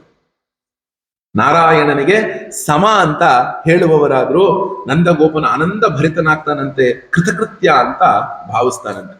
ಹೀಗಾದ್ಮೇಲೆ ಏನಾಯ್ತಪ್ಪ ಅಂದ್ರೆ, ಸ್ವಲ್ಪ ದಿನಗಳು ಕಳೆದ ಮೇಲೆ ಕಾಲೇನ ವ್ರಜತಾಲ್ಪೇನ ಗೋಕುಲೇ ರಾಮಕೇಶವೌ ಜಾನುಭ್ಯಾಂ ಸಹ ಪಾಣಿಭ್ಯಾಂ ರಿಂಗಮಾಣೋ ವಿಜಹೃತು. ಈ ಸ್ವಲ್ಪ ದಿನ ಕಳಿತಂತೆ, 8-9 ತಿಂಗಳುಗಳ ಕಾಲ ಆಯ್ತು. ಕೃಷ್ಣ ರಾಮರಿಗೆ ಎಷ್ಟಾಯ್ತು? 8-9 ತಿಂಗಳುಗಳಾಯ್ತು. ಆಗ ಏನ್ ಮಾಡಿದೆ? ಜಾನುಭ್ಯಾಂ ಸಹ ಪಾಣಿಭ್ಯಾಂ. ಜಾನು ಅಂದ್ರೆ ಈ ನಮ್ಮ ತೊಡೆ, ಪಾಣಿ. ಈಗ ನಮ್ಮ ಅಂಬೆಗಾಲ ಕೃಷ್ಣನನ್ನು ನೋಡ್ಬಿಟ್ರೆ ಅದೇ ತರಹ ಆ ನವನೀತ ಕೃಷ್ಣನನ್ನು ನೋಡ್ಬಿಟ್ರೆ ಆಯ್ತು. ಮುಂದೆ 2 ಕೈ ಮತ್ತು 2 ಕಾಲುಗಳನ್ನ ಭೂಮಿಯ ಮೇಲಿಟ್ಟು ಅಂಬೆ ಹರಿಯೋಕ್ಕೆ ಶುರು ಮಾಡಿದ್ರು. ಯಾರಿಬ್ಬರು? ರಾಮಕೃಷ್ಣರಿಬ್ಬರೂ ಕೂಡ ಅಂಬೆ ಹರಿಯೋದಿಕ್ಕೆ ಅವರಿಬ್ಬರು ಆರಂಭವನ್ನ ಗೋಕುಲದಲ್ಲೆಲ್ಲ ಆಟ ಆಡೋದಿಕ್ಕೆ ಶುರು ಮಾಡಿದ್ರಂತೆ. ಶುರು ಮಾಡಿದಾಗ ನೋಡಿ, ಒಂದು ಎಷ್ಟು ಆನಂದ ಇತ್ತಪ್ಪ ಇವರು ಅಂಬೆಗಾಲು ಹರಿಬೇಕಾದಾಗ ಅಂತ ಹೇಳ್ತಾರೆ. ತವಾಂಘ್ರಿಯುಗ್ಮಂ ಅನುಕೃಷ್ಯ ಸರಿಸೃಪಂತೌ ಘೋಷ ಪ್ರಘೋಷ ರುಚಿರಂ ವ್ರಜಕರ್ದಮೇಶು ತನ್ನಾದ ಹೃಷ್ಟ ಮನಸಾವನುಸೃತ್ಯ ಲೋಕಂ ಮುಗ್ಧ ಪ್ರಭೀತದುಪಯೇ ತುರಂತಿ ಮಾತ್ರೋ. ನೋಡಪ್ಪ, ಇಬ್ಬರು ಸಹೋದರರು ತಮ್ಮ ತಮ್ಮ ಅತ್ಯಂತ ಕೋಮಲವಾದಂತಹ ಕಾಲುಗಳನ್ನ ಎಳೆಯುತ್ತಾ ಆ ಗೋಕುಲದ ಧೂಳಿನೊಳಗೆ ಯಾವಾಗಲೂ ಕೂಡ ಸುತ್ತುತ್ತಾ ಇರ್ತಿದ್ರಂತೆ. ಆ ಸಮಯದಲ್ಲಿ ಅವನ ಕಾಲುಗಳಲ್ಲಿ ಸೊಂಟದೊಳಗೆ ಅವರಮ್ಮ ಗೆಜ್ಜೆಯ ಹುಲಿಗಳನ್ನ ಕಟ್ಟಿದ್ಲಂತೆ. ಯಾಕೆ ಅಂದ್ರೆ ಅವರಿಬ್ರು ಎಲ್ಲಿ ಹೋಗ್ತಾರೆ ಅಂತ ಗೊತ್ತಾಗ್ಲಿ ಅಂತ. ಎಲ್ಲಿ dull dull dull dull Jan Jan Jan ಶಬ್ದ ಬರುತ್ತೋ, ಓ ಕೃಷ್ಣ ಅಲ್ಲಿದ್ದಾನೆ. ಒಂದು ಕಡೆ ಕೂಡ್ತಿರ್ಲಿಲ್ಲಂತೆ, ಅಷ್ಟು ಕಾಟ ಕೊಡ್ತಾ ಇದ್ರಂತ ಅವ್ರು ಏನೇನ್ ಕಾಟ ಕೊಡ್ತಾರೆ ಅಂತ ಮುಂದೆ ಭಾಗವತಕಾರ ಹೇಳ್ತಾರೆ. ಎಷ್ಟು ಕಾಟ ಕೊಡ್ತಿದ್ರು, ಇಡೀ ಊರಿನ ಜನ ಉಸ್ಸಂತ ಬಂದು ಅವ್ರ ಅಮ್ಮನ ಹತ್ರ ಕಂಪ್ಲೇಂಟ್ ಹೇಳ್ಬಿಡ್ತಾರೆ. ಇಷ್ಟುತ್ತ ಕಂಪ್ಲೇಂಟ್, ನಿನ್ ಮಗ ಏನೇನ್ ಮಾಡ್ತಿದ್ದಾನೆ ಅಂತ. ಆದ್ರಿಂದ ಏನೋ ಅಷ್ಟೇ ಅಲ್ಲ, ಯಾರ್ಯಾರು ಅವ್ರು ಓಡಾಡ್ಬೇಕಾದ್ರೆ ಅವರಿಗೆ ಬಹಳ ಇಷ್ಟ ಅಂತೆ ಮಕ್ಕಳಿಗೆ, ಏನು ಅಂಬೆಗಾಲಿಟ್ಟು ಇಡೀ ಗೋಕುಲದಲ್ಲಿ ಓಡಾಡ್ಬೇಕು ಅಂತ. ಆ ಮಕ್ಕಳನ್ನ ಗೋಕುಲದ ವಾಸಿಗಳು ನೆಲದ ಮೇಲೆ ಓಡಾಡಕ್ಕೆ ಬಿಡ್ತಿರ್ಲಿಲ್ವಂತೆ. ಒಬ್ರು ತಪ್ಪ ಒಬ್ರು ಎತ್ಕೊಂಡು ತಿರುಗಾಡೋದು, ಒಬ್ರು ತಪ್ಪ ಒಬ್ರು ಎತ್ಕೊಂಡು ತಿರುಗಾಡೋದು. ಅಷ್ಟು ಚಂದ ಇದ್ರಂತೆ ಆ ಇಬ್ರು ಮಕ್ಕಳು. ಆಗ ಒಬ್ರು ತೆಗೆದು ಇಳಿಸಿದ್ರೆ ಅವ್ರು ಇನ್ನೊಬ್ರು ಎತ್ಕೊಳ್ಳೋದು. ಕೊನೆಗೆ ಏನಾಗ್ತಿತ್ತು ಅಂದ್ರೆ, ಈ ರೋಹಿಣಿ ಯಶೋದೆ ಹೋಗ್ಬಿಟ್ಟು ಅವ್ರು ಎಲ್ಲಿದ್ದಾರೆ ಅಂತ ಹುಡುಕ್ಬೇಕಿತ್ತಂತೆ. ಯಾರ ಮನೇಲಿ ಇದಾರಪ್ಪ ಈ ರಾಮಕೃಷ್ಣರು, ಎಲ್ಲಿದಾರೋ? ಇಡೀ ಅಮ್ಮ ನನ್ ಮಗು ಇದಾನೆ ನಮ್ಮ ನಿನ್ ಮನೇಲಿ, ನನ್ ಮಗು ಇದಾನೆ ನಮ್ಮ ಅಂತ ಕೇಳಿ ಕರ್ಕೊಂಡ್ ಬರ್ಬೇಕಿತ್ತಂತೆ. ನಿರ್ಭೀತವಾದಂತಹ ಸಮಯ ಅದು, ನೆನ್ಪಿಟ್ಕೊಳ್ಳಿ. ಕಲ್ಮಶ ಅನ್ನೋದು ಜಗತ್ತಲ್ಲಿ ಇಲ್ಲದೆ ಇರುವಂತಹ ಸಮಯ. ಈಗ ನಾವು ಆ ತರಹ ಮಕ್ಕಳನ್ನ ಬಿಡಕ್ಕಾಗತ್ತಾ? ಗೇಟ್ ಹಾಕಿ ಮಾಡಿ ಎಲ್ಲಾ ಮಾಡಿ ಬಿಟ್ಟಿರ್ತೇವೆ. ಬೇರೆ ಯಾರು ನಾವು ಹೋಗ್ಬೇಕಾದ್ರೆ ಹೇಳಿ ಕಳಿಸ್ತೇವೆ, ಯಾರು ನಿನಗೆ ಪರಿಚಯ ಇಲ್ಲ ಅವ್ರ ಜೊತೆ ಮಾತಾಡಬಾರ್ದು, ಯಾರು ಕೊಟ್ರು ಏನು ತಿನ್ಬಾರ್ದು, ಯಾರೊಟ್ಟಿಗೆ ಹೋಗಬಾರ್ದು ಎಲ್ಲ ಹೇಳಿ ಕಳಿಸ್ತೇವೆ. ಆಗ ಏನು ನಿರ್ಭೀತವಾದಂತಹ ಸಮಯ ಇತ್ತಂತೆ.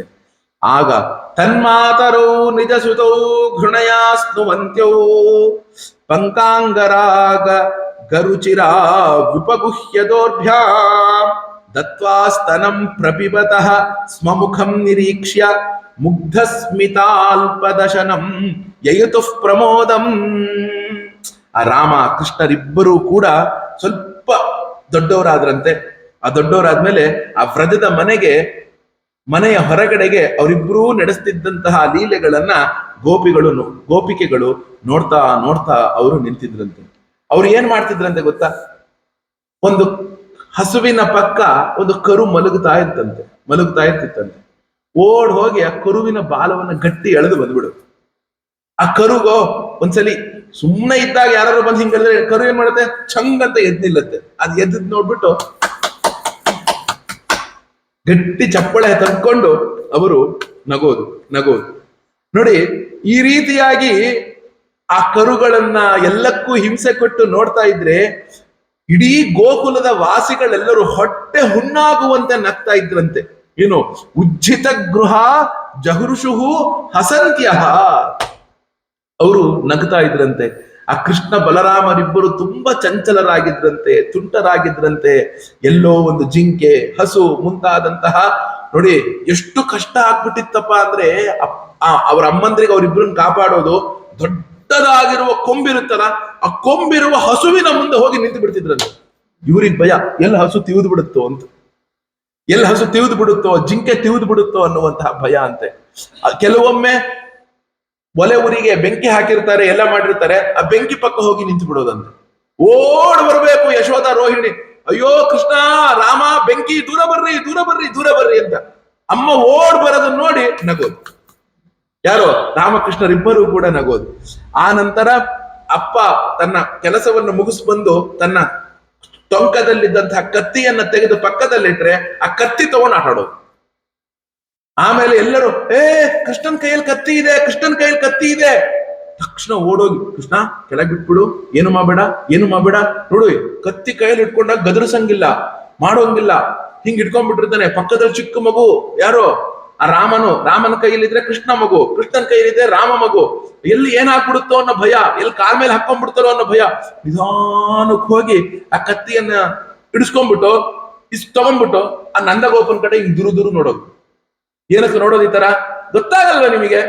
ಮಕ್ಳಿರೋ ಮನೆ ಎಲ್ಲೆಲ್ಲಿ ಏನೇನು ವಸ್ತು ಇಡಬೇಕು ಅಂತ, ಕತ್ತಿ ಗಿತ್ತಿ ಎಲ್ಲ ಕೈ ಸಿಗೋಂಗಿಡ್ತಾರ ಅಂತ. ಒಂದು ಸರಿ ಗಂಡನ ಕಡೆಗೆ ದುರು ನೋಡೋದು ಅನ್ನೋದು ಆಗಿನ ಸಂಪ್ರದಾಯ. ಅದು ಏನ್ ಹೇಳಿ, ಅದು ಈಗಿಂದ ಬಂದಿರೋದಲ್ಲ. ಅದು ಆಗಿಂದಲೂ ಕೂಡ ಸಣ್ಣ ತಪ್ಪು ಮಾಡೋದನ್ನ ಕಾಯ್ಕೊಂಡಿರ್ತಾರೆ ಹೆಂಡತಿಯರು. ಏನ್ ಹೇಳಿ, ಆ ತಪ್ಪು ಅವ್ರು 100 ಇಷ್ಟಿಷ್ಟುದ್ದ ದೊಡ್ಡ ತಪ್ಪು ಮಾಡ್ಬೋದು, ಅದೆಲ್ಲ ಲೆಕ್ಕ ಇಲ್ಲ. ನಾವೆಲ್ಲಿ ಆ ಚಿಕ್ಕ ತಪ್ಪು ಮಾಡ್ತೀವಿ ಅನ್ನೋದು ಕಾಯ್ಕೊಂಡಿರ್ತಾರೆ. ಯಾಕೆ? ಒಂದು ಸಲಿ ಆ ಕಣ್ಣು ದೃಷ್ಟಿ, ಆ ಇದು ಬಿಡಿ, ನಿಮಗೇನು ಬರುತ್ತೆ, ಏನು ಬರಲ್ಲ, ಆ ಮಾತುಗಳು ಎಲ್ಲ ಹೇಳೋಕೆ ಕಾಯ್ಕೊಂಡಿರ್ತಾರಂತೆ. ಆಗ ಏನಾಗ್ತಿತ್ತು, ಮುಂದೆ ಅವರು ಬಹಳವಾಗಿ ಇಂತಹ ಒಂದು ಕಾಟಗಳನ್ನ ಕೊಡಕ್ಕೆ ಶುರು ಮಾಡಿದ್ರಂತೆ. ಇದೆಲ್ಲ ಕಾಟಗಳು ಯಾವಾಗ ಕೊಟ್ಟಿದ್ದವರು? ಅಂಬೆಗಾಲಿಡ್ಬೇಕಾದ್ರೇನೆ. ಈಗ ಏನಾಗ್ಬಿಡ್ತಪ್ಪ ಅಂದ್ರೆ, ಕಾಲೇನಾಲ್ಪೇನ ರಾಜರಶೇಹೇ ರಾಮಕೃಷ್ಣಶ್ಚ ಗೋಕುಲೆ ಅಘೃಷ್ಟ ಜಾನುಭಿಪದ್ಭಿಃ ವಿಚಕ್ರಮಾತು ರಂಜಸ. ಇನ್ ಸ್ವಲ್ಪ ದಿನಗಳು ಕಳೆದಂತೆ 11, 12 ವರ್ಷ, ಒಂದು ವರ್ಷ 2 ತಿಂಗಳುಗಳ ಕಾಲ ಕಳಿತಂತೆ. ಆ ಕಳೆದಾಗ ತಕ್ಷಣ ಆ ಅಂಬೆಗಾಲಿಡೋದನ್ನ ಬಿಟ್ಟು ಆ ಗೋಕುಲದಲ್ಲಿ ನಡೆದಾಡೋಕ್ಕೆ ಶುರು ಮಾಡಿದ್ರಂತೆ. ಅಂಬೆಗಾಲಿಡ್ಬೇಕಾದ್ರೇನೆ ಕೃಷ್ಣ ಈ ಪರಿಸ್ಥಿತಿಯಲ್ಲಿ ಕಾಟ ಕೊಡ್ತಾ ಇದ್ದ. ಈಗ ಏನಾಯ್ತಂತೆ, ಕೃಷ್ಣ ನಡೆದಾಡಕ್ಕೆ ಶುರು ಮಾಡುತ್ತಂತೆ. ಆ ನಡೆದಾಡಕ್ಕೆ ಶುರು ಮಾಡಿದಾಗ ಏನಾಯ್ತು ಅಂದ್ರೆ, ತತಸ್ತು ಭಗವಾನ್ ಕೃಷ್ಣ ವಯಸ್ಸೈ ವ್ರಜ ಬಾಲಕೈ ಸಹ ರಾಮೋ ವ್ರಜ ಸ್ತ್ರೀಣಾಂ ಚಿಕ್ರೀಡೇ ಜನಯನ್ ಮುದಂ. ಆ ಕೃಷ್ಣನು ವ್ರಜವಾಸಿಗಳಿಗೆ ಸಾಕ್ಷಾತ್ತಾಗಿರುವಂತಹ ಭಗವಂತನೇ ಆಗಿದ್ದಂತೆ. ಕೃಷ್ಣನು ಆ ಒಂದು ಇವರಿಗೆ, ಯಾರಿಗೆ? ಆ ವ್ರಜವಾಸಿಗಳಿಗೆ ಸಾಕ್ಷಾತ್ತಾಗಿರುವಂತಹ ಆ ಭಗವತ್ ಸ್ವರೂಪನೇ ಆದವನು ಆಗಿದ್ದಂತೆ. ಅವನು ಏನ್ ಮಾಡಿದ್ರು ಪರಮ ಸುಂದರ, ಅವನ ಮಾತು ಪರಮ ಮಧುರ. ಅವನು ಮತ್ತು ಬಲರಾಮರು ಅವನ ಒಟ್ಟಿಗಿರುವಂತಹ ಹುಡುಗರು ಗೊಲ್ಲ ಬಾಲಕರ ಜೊತೆಗೆ ಸೇರಿಕೊಂಡು ಆಟ ಆಡೋದಕ್ಕೆ ಇಡೀ ಗೋಕುಲದೊಳಗೆಲ್ಲ ಓಡಾಡ್ತಿದ್ರಂತೆ. ಗೋಕುಲದೊಳಗೆ ಓಡಾಡಿ ಯಾರು ಮನೆಯೊಳಗೆ ಏನು ಮಾಡ್ತಾರೆ ಅಂತ ಎಲ್ಲರೂ ಕಾಯ್ಕೊಂಡು ಕೂತ್ಕೊಂಡಿರ್ಬೇಕಿತ್ತಂತೆ. ಮೊದಲು ಕೃಷ್ಣ ಅಂದ್ರೆ ಇಷ್ಟಪಡ್ತಾ ಇದ್ರು, ಮೊದಲು ಕೃಷ್ಣ ಅಂದ್ರೆ ಅಬ್ಬಬ್ಬಾ ಮಗು ಅಂತ ಎತ್ಕೊಳ್ತಿದ್ರು. ಈ ಗೋಪಿಕೆಯರಿಗೆ ಏನಾಗ್ಬಿಡ್ತು ಅಂದ್ರೆ ಕೃಷ್ಣ ರಾಮ ಬರ್ತಾರೆ ಅಂದ್ರೆ ಬಂದ್ರಪ್ಪ ಏನೋ ಒಂದು ಮಾಡೇ ಹೋಗ್ತಾರೆ, ಬಂದ್ರಪ್ಪ ಇನ್ನೊಂದು ಏನೋ ಒಂದು ಮಾಡೇ ಹೋಗ್ತಾರೆ ಅನ್ನುವ ಪರಿಸ್ಥಿತಿಗೆ ಗೋಪಿಕೆಯರು ಬರೋದಕ್ಕೆ ಶುರು ಮಾಡ್ಬಿಟ್ರಂತೆ. ಆಗೇನಾಯ್ತು, ಕೃಷ್ಣ ಕೃಷ್ಣಸ್ಯ ಗೋಪ್ಯೋ ರುಚಿರಂ ವೀಕ್ಷ್ಯ ಕೌಮಾರಜಾಪಲಂ ಶೃಣ್ವತ್ಯಾಹ ಕಿಲ ತನ್ಮಾತು ಇತಿಹೋಚು ಸಮಾಗತಃ. ಒಮ್ಮೆ ಏನಾಗ್ಬಿಡ್ತಂತೆ ಅಂದ್ರೆ ಒಂದಿನ ಸಹಿಸ್ಕೊಂಡ್ರು, 2 ದಿನ ಸಹಿಸ್ಕೊಂಡ್ರು, 3 ದಿನ ಸಹಿಸ್ಕೊಂಡ್ರು, ಎಲ್ಲಾ ರೀತಿ ಸಹಿಸ್ಕೊಂಡ್ರಂತೆ. ಆ ಸಹಿಸ್ಕೊಂಡ್ಮೇಲೆ ಆ ಗೋಪಿಕೆಯರು ಏನ್ ಮಾಡಿದ್ರಂತೆ ಅಂದ್ರೆ ಒಂದು ಸಲ ಅವ್ರ ಕೈಯಲ್ಲಿ ತಡ್ಕೊಳಕ್ ಆಗಲೇ ಇಲ್ಲ, ನೇರವಾಗಿ ರೋಹಿಣಿ ಮತ್ತು ಯಶೋಧ ಹತ್ರ ಬಂದ್ರು.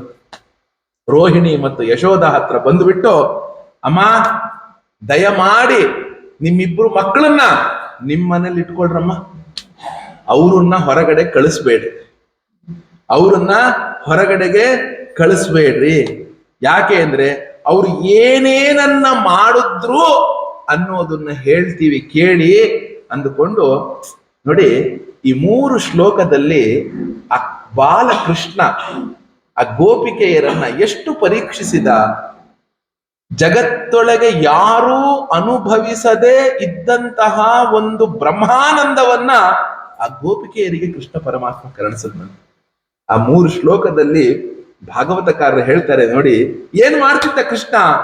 ವತ್ಸಾನ್ ಮುಂಚನ್ ಕ್ವಚಿದ ಸಮಯೇ ಕ್ರೋಶ ಸಂಜಾತಃ ಸಹ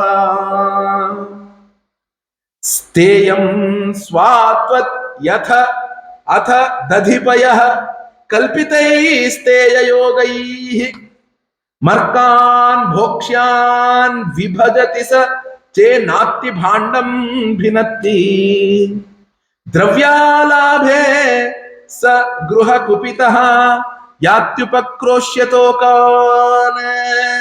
ಅಮ್ಮ, ನಿನ್ನ ಮಕ್ಕಳು ಕೊಡುವಂತಹ ಕಾಟವನ್ನ ನಾವು ಎಷ್ಟು ಅಂತ ಪಟ್ಟಿ ಮಾಡೋಣ, ಎಷ್ಟು ಅಂತ ಪಟ್ಟಿ ಮಾಡೋಣ ಹೇಳಮ್ಮ. ಏನು, ನಿನ್ನ ಮಗ ನಿಶ್ಚಯವಾಗ್ಲು ಖಂಡಿತವಾಗ್ಲು ವಿಪರೀತ ತುಂಟತನವನ್ನ ಕಲಿತು ಬಿಟ್ಟಿದ್ದಾನೆ. ಕಡಿಮೆ ಗಿಡಿಮೆ ಅಲ್ಲ, ಅದು ವಿಪರೀತ ತುಂಟತನವನ್ನ ಅವನು ಕಲಿತು ಬಿಟ್ಟಿದ್ದಾನೆ. ಏನು, ವತ್ಸಾನ್ ಮುಂಚನ್ ಕ್ವಚಿದ ಸಮಯೇ. ನಾವು ಕರು ಬಿಡೋದು ಅಂತ ಹೇಳ್ತೇವೆ. ಕರು ಯಾವಾಗ ಬಿಡ್ತೇವೆ? ಹಾಲು ಕರಿಯೋಕ್ಕೆ ಒಂದು 2-3 ನಿಮಿಷ ಮುಂಚೆ ಆ ಕರುವನ್ನ ತನ್ನ ತಾಯಿ ಹತ್ರ ಕಳಿಸ್ತೇವೆ. ತುಂಬಾ ದೊಡ್ಡ ತಪ್ಪದು. ನನಗಂತೂ ಆ ಕರು ಹತ್ರ ಕಳಿಸಿ ಅದು ಹಾಲು ಕುಡಿಬೇಕಾದ್ರೆ ಅದನ್ನ ದರ ಎಳೆದು ಕಟ್ಟಿ ನಾವದನ್ನ ಕರ್ಕೊಳ್ತೀವಲ್ಲ ಹಾಲನ್ನ, ಎಷ್ಟು ಮನಸ್ಸಿಗೊಂಥರ ದುಃಖ ಆಗುತ್ತಪ್ಪ ಅಂದ್ರೆ, ಅದರ ಅನ್ನವನ್ನ ನಾವು ಕಿತ್ತುಕೊಂಡು ತಿಂತಾ ಇದ್ದೀವಿ, ನಾವು ಕಿತ್ತುಕೊಂಡು ತಿಂತಾ ಇದ್ದೀವಿ. ಈಗ ಸಣ್ಣದಾಗಿ ಯೋಚನೆ ಮಾಡಿ, ಆ ಹಸು ತನ್ನ ಕೆಚ್ಚಲಿಗೆ ಹಾಲನ್ನ ಇಳಿಸೋದು ಮನುಷ್ಯರು ಕುಡಿಲಿ ಅಂತಾನೆ? ತನ್ನ ಮಗು ಚೆನ್ನಾಗಿ ಬೆಳಿಲಿ ಅಂತ, ಚೆನ್ನಾಗಿ ಬೆಳಿಲಿ, ಚೆನ್ನಾಗಿ ಹಾಲು ಕೊಡಿ. ನಾವು ಅದನ್ನ ಏನ್ ಮಾಡ್ತೀವಿ? ಕಟ್ಟಿಬಿಟ್ಟು ನಾವು ಕರ್ಕೊಳ್ತೇವೆ ಹಾಗೆ. ನೋಡಿ, ಇಲ್ಲಿ ಹೇಳ್ತಿದ್ದಾರೆ ಈ ಸಂಪ್ರದಾಯ ಆಗ್ಲಿಂದನು. ವತ್ಸಾನ್ ಮುಂಚನ್ ಕ್ವಚಿದ ಸಮಯೇ, ಹಾಲು ಕರೆಯುವ ಸಮಯವೇ ಅಲ್ಲ, ಅಂತಹ ಸಂದರ್ಭದೊಳಗೆ ಬಂದ್ಬಿಟ್ಟು ನಿನ್ನ ಮಗ ಏನ್ ಮಾಡ್ತಾನೆ ಗೊತ್ತಾ? ಕರು ಬಿಟ್ಬಿಡ್ತಾನೆ. ಕರು ಬಿಟ್ಬಿಡ್ತಾನೆ. ಅದು ಏನ್ ಮಾಡತ್ತೆ? ಹಾಲೆಲ್ಲ ಕರ್ಕೊಂಡ್ ಬಿಡುತ್ತೆ. ಆಮೇಲೆ ಏನ್ ಮಾಡ್ತಾರೆ? ಕ್ರೋಶ ಸಂಜಾತಃ ಸಹ. ಏ ಕೃಷ್ಣ, ಯಾಕೋ ಮಾಡ್ದೆ ಈ ತರ ಅಂತ ನಾವು ಗದರಿದ್ರೆ ಅವನು ನಮ್ಮ ಮೇಲೆ ಕೋಪ ಮಾಡ್ಕೊಳ್ತಾನಮ್ಮ. ನಮ್ಮ ಮೇಲೆ ಇಷ್ಟುದ್ದ ಇಲ್ಲ ಅವನು, ನಮ್ಮ ಮೇಲೆ ಕೋಪ ಮಾಡ್ಕೊಳ್ತಾನೆ, ಕಣ್ ಬಿಡ್ತಾನೆ, ದೊಡ್ಡ ದೊಡ್ಡ ಕಣ್ ಬಿಡ್ತಾನೆ. ಆ ರೀತಿ ನಾವು ಏನಾದ್ರೂ ಇದು ಮಾಡಿದ್ರೆ ಅಣಕಿಸ್ಬಿಡ್ತಾನೆ. ಆಮೇಲೆ ಏನ್ ಮಾಡ್ತಾರೆ, ಕರುವನ್ನು ಬಿಡ್ತಾನೆ. ನಾವು ಗದರಿದ್ರೆ ಏನ್ ಮಾಡ್ತಾನೆ, ಕ್ರೋಶ ಸಂಜಾತ ಹಾಸಹ, ಸ್ವಲ್ಪಟ್ಟಿಗೆ ಹೆಂಗೆ ಹೆಂಗೆ ಬಿಟ್ಟಿದ್ದೋ ಹೆಂಗೆ ಬಿಟ್ಟಿದ್ದೋ ಅವನೇನ್ ಮಾಡ್ತಾನೆ, ಅಣಗಿಸ್ತಾನಂತೆ. ಆಮೇಲೆ ಇನ್ನೊಂದೇನ್ ಮಾಡ್ತಾನೆ, ಸ್ಥೇಯಂ ಸ್ವಾದ್ಯತ್ ಯಥ ಅಥ ದಧಿಪಯ, ಉಪಾಯಾಂತರದೊಳಗೆ ನಾವು ಅವನು ಬರ್ತಾನೆ ಅಂತಾನೆ ಹಾಲು, ಮೊಸರು, ಬೆಣ್ಣೆ ಎಲ್ಲವನ್ನು ದಿನಕ್ಕೊಂದೊಂದು ಜಾಗದಲ್ಲಿ ಚೇಂಜ್ ಮಾಡಿಡ್ತೀವಿ. ದಿನಕ್ಕೊಂದೊಂದು ಜಾಗದೊಳಗೆ ನಾವು ಬದಲಿಸಿ ಬದಲಿಸಿ ಬದಲಿಸಿ ಇಡ್ತೀವಿ. ಏನೋ ಒಂದು ಉಪಾಯ ಮಾಡಿ ನಾವು ಎಲ್ಲಿ ಬಚ್ಚಿಟ್ಟಿದೀವಿ ಅನ್ನೋದನ್ನ ಗುರುತಿಸ್ಕೊಂಡು ಅದು ಬುಡುಕ್ಬಿಡ್ತಾನಮ್ಮ. ಹೋಗ್ಲಿ ಕೃಷ್ಣ ಹುಡುಕುದ್ನ, ತಿಂದ್ರೆ ತಿನ್ಲಪ್ಪ, ತಿಂದ್ರೆ ತಿನ್ಲಿ ಬಿಡು ಅಂತ ನಾವು ಸುಮ್ಮನಿದ್ರೆ ಆಗ್ಲಿ, ಅದನ್ನ ತಿಂತಾನೆ. ಕೇವಲ ಅವನ್ ತಿಂದ್ರೆ ಸಾಕು ಅಂತ ಇದ್ ಮಾಡ್ದೆ ಅಂದ್ರೆ ಏನ್ ಮಾಡ್ತಾನೆ ಗೊತ್ತಾ, ಅವನ್ ಹಾಗೆ ಮಾಡ್ದೆ ಮೊದಲಿಗೆ ಅವನ ಜೊತೆಗಾರರಿಗೆಲ್ಲ ಕೊಡ್ತಾನೆ. ಅವನದಷ್ಟು ಒಂದು ಹಿಂಡಿದೆ, ಆ ಕೃಷ್ಣನ್ ಹಿಂಡಿದೆಯಲ್ಲ, ಆ ಹಿಂಡಲ್ಲಿ ನನ್ ಮಗನೂ ಒಬ್ಬ, ಕೃಷ್ಣನ್ ಹಿಂಡೊಳಗೆ ನನ್ನ ಮಗನೂ ಒಬ್ಬ. ಆ ಹಿಂಡಿಗೆಲ್ಲ ತನ್ನ ಸ್ನೇಹಿತರಿಗೆಲ್ಲ ಕೊಡ್ತಾನೆ. ಸ್ನೇಹಿತರಿಗೆ ಕೊಟ್ಟಿ ಮಿಕ್ತಾ ಹೊರಗಡೆ ತಂದು ಏನ್ ಮಾಡ್ತಾನೆ ಗೊತ್ತಮ್ಮ, ಮರ್ಕಾನ್ ಭೋಕ್ಷ್ಯಾನ್ ವಿಭಜತಿ ಸಚೇನಾತ್ತಿ ಭಾಂಡಂ ಭಿನತ್ತಿ, ಅಲ್ಲಿರೋ ಮಂಗಗಳಿಗೆ ಕೊಡ್ತಾನೆ. ಮಂಗಗಳು ಕೊಟ್ಟು ತೃಪ್ತರಾದ ಮೇಲೆ ಆ ನಾಯಿಗಳಿಗೆ ಕೊಡ್ತಾನೆ. ಎಲ್ಲ ಕೊಟ್ಟು ಏನೋ ಕೃಷ್ಣ ಇಂಥದ್ದನ್ನ ಮಾಡ್ತಿದ್ಯಲ್ಲೋ, ಕಷ್ಟಪಟ್ಟು ಕಡ್ದಿಟ್ಟಿದ್ದು ಬೆಣ್ಣೆ ಕಣೋದು ಅಂದ್ರೆ ನಮ್ ಕಣ್ಣೆದ್ರಿಗೆ ಆ ಮಡಿಕೆ ಎತ್ತಿ ನೆಲಕ್ಕೆ ಬಿಟ್ಬಿಡ್ತಾನಮ್ಮ. ಭಿನತ್ತಿ ಭಾಂಡಂ ಭಿನತ್ತಿ, ಏನ್ ಮಾಡ್ಬಿಡ್ತಾನ ಅವನು, ಎತ್ತು ಬಿಟ್ಟು ಕೆಳಗಡೆ ಹಾಕ್ಬಿಡ್ತಾನಮ್ಮ. ಅಕಸ್ಮಾತ್ ಏನಾದ್ರು ದ್ರವ್ಯಾಲಾಭೆ ಸ ಗೃಹ ಕುಪಿತಃ ಯಾತ್ಯುಪಕ್ರೋಶ್ಯತೋಕಾನ್, ಏನಾದ್ರೂ ನಮ್ಮ ಮನೆಗೆ ಅವನ್ ಬರ್ತಾನೆ ಮನೆಗೆ, ನಾವೇನಾದ್ರೂ ಭಾರೀ ಬಚ್ಚಿಟ್ಬಿಟ್ಟಿದ್ರೆ, ಸಿಗ್ಲೇಬಾರ್ದು ಅಂತ ಇಟ್ಟಿದ್ರೆ ಎಲ್ಲ ಕಡೆಗೂ ಹುಡುಕ್ತಾನಮ್ಮ. ಏನಾದ್ರೂ ಸಿಗ್ಲಿಲ್ಲ ಅಂದ್ರೆ ಏನ್ ಮಾಡ್ತಾನೆ ಗೊತ್ತಮ್ಮ, ನಮ್ಮ ಮೇಲೆ ಸಿಟ್ಟಿಗೆ ಹೇಳ್ತಾನಮ್ಮ, ನಮ್ಮ ಮೇಲೆ ರೇಗ್ತಾನೆ. ಏನೋ ನನ್ನ ಮಕ್ಕಳನ್ನ ಆಗ್ತಾನೆ ತೊಟ್ಲಲ್ಲಿ ತೂಗಿ ತೂಗಿ ತೂಗಿ ಮಲಗಿಸಿರ್ತೀವಮ್ಮ. ಯಶೋದ ಕೇಳು ಈ ಮಾತನ್ನ, ನೆನ್ಪಿಟ್ಕೋ ಇದನ್ನ. ಕಷ್ಟಪಟ್ಟು ನಮ್ಮ ಮನೆ ಕೆಲಸ ಬೇಕಾದಷ್ಟು ಬಿದ್ದಿರುತ್ತೆ, ಮಗು ಕೈ ಬಿಡ್ತಿರಲ್ಲ, ತೂಗಿ ತೂಗಿ ತೂಗಿ ತೊಟ್ಲಲ್ಲಿ ಮಲಗಿಸ್ ಬಂದಿದ್ರೆ ಮಾಡ್ತೀನಿ ತಡಿ ಅಂದ್ಬಿಟ್ಟು ನನ್ನ ಮಗನ್ ಕಾಲ್ ಗಿಂಡು ಹೋಗ್ಬಿಡ್ತಾನಮ್ಮ. ಆ ಮಗು ಮತ್ತೆ ಕುಯ್ ಅಂತ ಅಳಕ್ ಶುರುವಾಗತ್ತೆ. ಈಗ ನಾವೆಲ್ಲ ಕೆಲಸ ಬಿಟ್ಟು ಮತ್ ಬಂದ್ ಮಗುನ್ ಮಲಗಿಸ್ಬೇಕಮ್ಮ. ಏನಂತ ಹೇಳಮ್ಮ, ಏನಂತ ಹೇಳಮ್ಮ, ನಿಮ್ ಮಗ ಈ ತರ ಮಾಡ್ತಾನೆ. ಮತ್ತಿನ್ನೇನ್ ಮಾಡ್ತಾನೆ, ಹಸ್ತಾಗ್ರಾಹ್ಯೇ ರಚಯತಿ ವಿಧಿಂ ಪೀಠಕೋ ಲೂಖಲಾದ್ಯೈಹಿ ಛಿದ್ರಂ ಹ್ಯಂತರ್ ನಿಹಿತವಯುನಃ ಶಿಕ್ಯ ಭಾಂಡೇಶು ತದ್ವಿತೆ ಧ್ವಾಂತಾಗಾರೇ ಘೃತ ಮಣಿ ಗಣಂ ಸ್ವಾಂಗಮರ್ಥ ಪ್ರದೀಪಂ ಕಾಲೇ ಗೋಪ್ಯ ಯರ್ಹಿ ಗೃಹ ಕೃತ್ಯೇಶು ಸುವ್ಯಗ್ರಚಿತ್ತಾ. ನಾವು ಏನ್ ಮಾಡ್ತಾನೆ, ಕೃಷ್ಣ ಬರ್ತಾನೆ ಅಂತ ನೆಲವು ಅಂದ್ರೆ ಹಗ್ಗದೊಳಗೆ ಹಾಕ್ಬಿಟ್ಟು ನಡೂ ನೆತ್ತಿಲ್ ಕಟ್ಟಿರ್ತೇವೆ, ಅದಕ್ಕೆ ನೆಲವು ಅಂತ ಹೇಳ್ತೇವೆ. ಹಗ್ಗದೊಳಗೆ ಹಾಕಿ ಹಗ್ಗದ ಸಿಂಬೆ ಮಾಡಿ ಮೇಲೆ ಹಾಕಿರ್ತೀವಿ, ಯಾಕಂದ್ರೆ ಈ ಬೆಕ್ಕು ಇತ್ಯಾದಿಗಳೆಲ್ಲ ಮುಟ್ಟಬಾರ್ದು ಅಂತ. ಈಗ ಏನ್ ಮಾಡಿದ್ವಿ, ಕೃಷ್ಣ ಇಷ್ಟಿದ್ದಾನಮ್ಮ, ಇಷ್ಟುದ್ದ ಇದ್ದಾನೆ ಕೃಷ್ಣ, ಅವನಿಗೆ ಸಿಗಬಾರ್ದು ಅಂತ ಆ ಎಲ್ಲಾ ಹಾಲು ಮೊಸರು ಎಲ್ಲವನ್ನು ಹಾಕ್ಬಿಟ್ಟು ನೆಲವಿನ ಮೇಲಿಟ್ಟು ನೇತ್ ಹಾಕಿರ್ತೀವಮ್ಮ. ಆ ನೆಲವಿನ ಮೇಲೆ ನೇತ್ ಹಾಕಿರ್ತೀವಿ. ಆಗ ಏನ್ ಮಾಡ್ತಾನೆ ಗೊತ್ತಾ, ಅವನು ತನ್ನ ಪುಟ್ಟ ಕೈಯಲ್ಲಿ ಹಿಡಿಯೋಕೆ ಪ್ರಯತ್ನ ಪಡ್ತಾನೆ, ಅದು ಎಟುಕೋದಿಲ್ಲ. ಆಗ ಏನ್ ಮಾಡ್ತಾನೆ, ಬೇಕಾದಷ್ಟು ಉಪಾಯಗಳನ್ನ ಮಾಡ್ತಾನಮ್ಮ ಅವನು. ಈ ವಯಸ್ಸಲ್ಲಿ ಎಷ್ಟು ಉಪಾಯಗಳನ್ನ ಮಾಡ್ತಾನೆ ಅಂದ್ರೆ, ಅಲ್ಲೇ ಇದ್ದಂತಹ ಎಲ್ಲ ಮನೆಗಳಿರುತ್ತಲ್ಲ, ಮನೆಗಳ ಮೇಲ್ಮನೆ, ಮನೆ ಮೇಲೊಂದ್ ಮನೆ, ಮನೆ ಮೇಲೊಂದ್ ಮನೆ, ಮನೆ ಮೇಲೊಂದ್ ಮನೆ ಹಾಕ್ಬಿಟ್ಟು ಆ ಮನೆ ಮೇಲೆ ಹತ್ತು ಬಿಟ್ಟು ಅವನು ಏನ್ ಮಾಡ್ತಾನೆ, ಅದನ್ನ ತಗೊಳಕ್ಕೆ ಪ್ರಯತ್ನವನ್ನ ಮಾಡ್ತಾನೆ. ಕೆಲವೊಮ್ಮೆ ಏನ್ ಮಾಡ್ತಾನೆ, ವರಳನ್ನ ಅವ್ರ ಫ್ರೆಂಡ್ಸ್, ಅವ್ರ ಸ್ನೇಹಿತರಿರ್ತಾರಲ್ಲ, ಅವ್ರೆಲ್ಲರನ್ನು ಇಟ್ಕೊಂಡ್ಬಿಟ್ಟು ವರಳು ರುಬ್ತೀವಲ್ಲ, ವರಳು, ಆ ವರಳನ್ನ ತಂದಿಟ್ಬಿಟ್ಟು ಅದ್ರ ಮೇಲೊಬ್ಬ ಸ್ನೇಹಿತನ್ ನಿಲ್ಲಿಸ್ಬಿಟ್ಟು ಅವನು ಭುಜದ ಮೇಲೆ ಅವನು ಹತ್ಬಿಟ್ಟು ಅಲ್ಲಿರೋರಿಗೆಲ್ರಿಗೂ ಕೊಡ್ತಾನಮ್ಮ. ಈ ತರ ಎಲ್ಲ ಮಾಡ್ತಾನಮ್ಮ. ಇಷ್ಟಾದ್ರೂ ಕೂಡ ಏನಾದ್ರೂ ನಾವು ಬಹಳ ಎತ್ತರದಲ್ಲಿ ಇಟ್ಬಿಟ್ರೆ, ಅಮ್ಮ ಯಶೋದ ಏನ್ ಮಾಡ್ತಾನೆ ಗೊತ್ತಾ ನಿನ್ ಮಗ? ಏನ್ ಮಾಡ್ತಾನೆ ಗೊತ್ತಾ? ಅಲ್ಲಿ ಮಜ್ಜಿಗೆ ಕಡಿಯೋ ಕಡಗೋಲ್ ಇಟ್ಟಿರ್ತೀವಲ್ಲಮ್ಮ, ಅದನ್ನ ತೆಗೆದು ಕೆಳಗಿಂದನೇ ಒಗಾಸಿ ಆ ಮಡಿಕೆನೆ ಒಡೆದು ಹಾಕ್ಬಿಡ್ತಾನಮ್ಮ. ಮಡಿಕೆನೆ ಒಡೆದು ಹಾಕ್ಬಿಡ್ತಾನಮ್ಮ. ಯಾವ ಯಾವ ನೆಲುವಲ್ಲಿ, ಇನ್ನೊಂದು ವಿಷಯ ಹೇಳ್ತೀನಿ ಕೇಳಮ್ಮ, ಅದು ಕತ್ತಲಿರುವಂತಹ ಒಂದು ಕೋಣೆ ಒಳಗೆ ಅದನ್ನ ಇಟ್ಟಿರ್ತೇವೆ. ಏನೋ ಗೊತ್ತಿಲ್ಲಮ್ಮ, ನಿನ್ನ ಮಗ ಕತ್ತಲು ಕೋಣೆಗೆ ಹೋದ ಅಂದ್ರೆ ಆ ಕತ್ತಲು ಕೋಣೆ ಎಲ್ಲ ಬೆಳಕಿಂದ ಕೂಡ್ಬಿಡುತ್ತೆ. ಅವನು ಬೆಳಕಲ್ಲಿ ಹೋಗಿ ಹುಡುಕ್ಬೇಕಾಗಿಲ್ಲ. ಕೃಷ್ಣ ಕತ್ತಲೊಳಗೆ ನಡ್ಕೊಂಡು ಹೋದ್ರೆ ಅವನ್ ಸುತ್ತಮುತ್ತ ಬೆಳಕು ಬರ್ತಿತ್ತಂತೆ.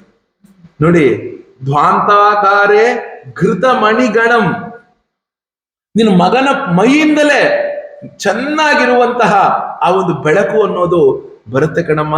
ನಾವ್ ಏನ್ ಹೇಳೋಣ? ಅಷ್ಟೇ ಅಲ್ಲ, ಇನ್ನೊಂದು ವಿಷಯವನ್ನ ಹೇಳ್ಬಿಡ್ತೀನಿ ಕೇಳ್ಕೊಮ್ಮ. ಯಾವ ಯಾವ ಪಾತ್ರೆಯಲ್ಲಿ, ಯಾವ ಯಾವ ಮಡಿಕೆಯೊಳಗೆ ನಾನು ಏನೇನ್ ಇಟ್ಟಿರ್ತೀನಿ ಅಂತ ನನ್ನ ಗಂಡ, ನನ್ನ ಮಗ, ನನ್ನ ಅತ್ತೆ ಮಾವನಿಗೆ ಗೊತ್ತಿಲ್ಲ. ನಮ್ಮ ಮನೆಯಲ್ಲಿ ಯಾವ ಯಾವ ಪದಾರ್ಥ ಎಲ್ಲಿರುತ್ತೆ ಅನ್ನೋದು ಪೂರ್ತಿ ನಿನ್ ಮಗನಿಗೆ ಗೊತ್ತಿದೆಯಮ್ಮ. ಏನ್ ಹೇಳಮ್ಮ? ನಿನ್ನ ಮಗನಿಗೆ ಗೊತ್ತಿದೆಯಮ್ಮ. ಆದ್ರಿಂದ ಎಂತದ್ದು, ಆ ನವರತ್ನ ಆಭರಣಗಳನ್ನು ಹಾಕೊಂಡು ಎಲ್ಲವನ್ನು ಮಾಡಿಬಿಡ್ತಾನೆ. ಮತ್ತಿನ್ನೇನು, ಸ್ವಾಂಗಮರ್ಥ ಪ್ರದೀಪಂ. ಭಾಗವತಕಾರರು, ಶುಕಬ್ರಹ್ಮರು ಇದನ್ನೆಲ್ಲ ಮರೆಯೋದೇ ಇಲ್ಲ, ಹೇಳೋದನ್ನೇ ಯಾಕೆ ಅಂದ್ರೆ ಅವನ ಶರೀರದಿಂದಲೇ ಆ ಜ್ಞಾನದ ಪ್ರಭೆ ಹೊರಗಡೆ ಹೋಗ್ತಾ ಇದೆ. ಅವನು ಯಾವ ಕತ್ಲಲ್ಲಿ ಎಲ್ಲ ಇಟ್ಟರು ಕೂಡ ಗೊತ್ತಾಗ್ಬಿಡುತ್ತೆ. ಮತ್ತಿನ್ನೇನಪ್ಪ ಅಂದ್ರೆ, ಕಾಲೇ ಗೋಪ್ಯ ಯರಿಹಿ ಗೃಹ ಕೃತ್ಯೇಶು ಸುವ್ಯಗ್ರ ಚಿತ್ತ.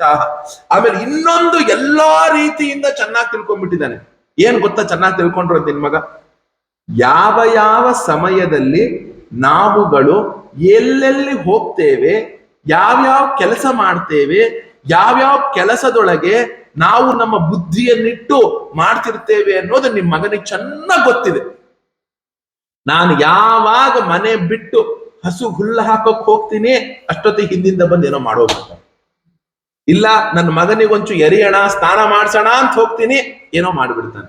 ಆ ಟೈಮ್ ಕಾದ್ಕೊಂಡು ಪಟಕ್ ಅಂತ ಮಾಡ್ಬಿಡ್ತಾನಮ್ಮ. ಅಮ್ಮ ರೋಹಿಣಿ, ಯಶೋದ, ನಿಮ್ ಮಕ್ಳು ನೀವು ಗಟ್ಟಿಯಾಗಿ ಇಟ್ಕೊಳ್ರಮ್ಮ, ನಿಮ್ ಮನೇಲಿ ಇಟ್ಕೊಳ್ರಮ್ಮ, ಇಷ್ಟು ಕಾಟ ಕೊಡ್ತಾ ಇದ್ದಾರೆ. ಮತ್ತಿನ್ನೇನು ಮಾಡ್ತಿದ್ದಾರೆ ಗೊತ್ತಾ ಅಮ್ಮ ನಿಮ್ ಮಕ್ಕಳು?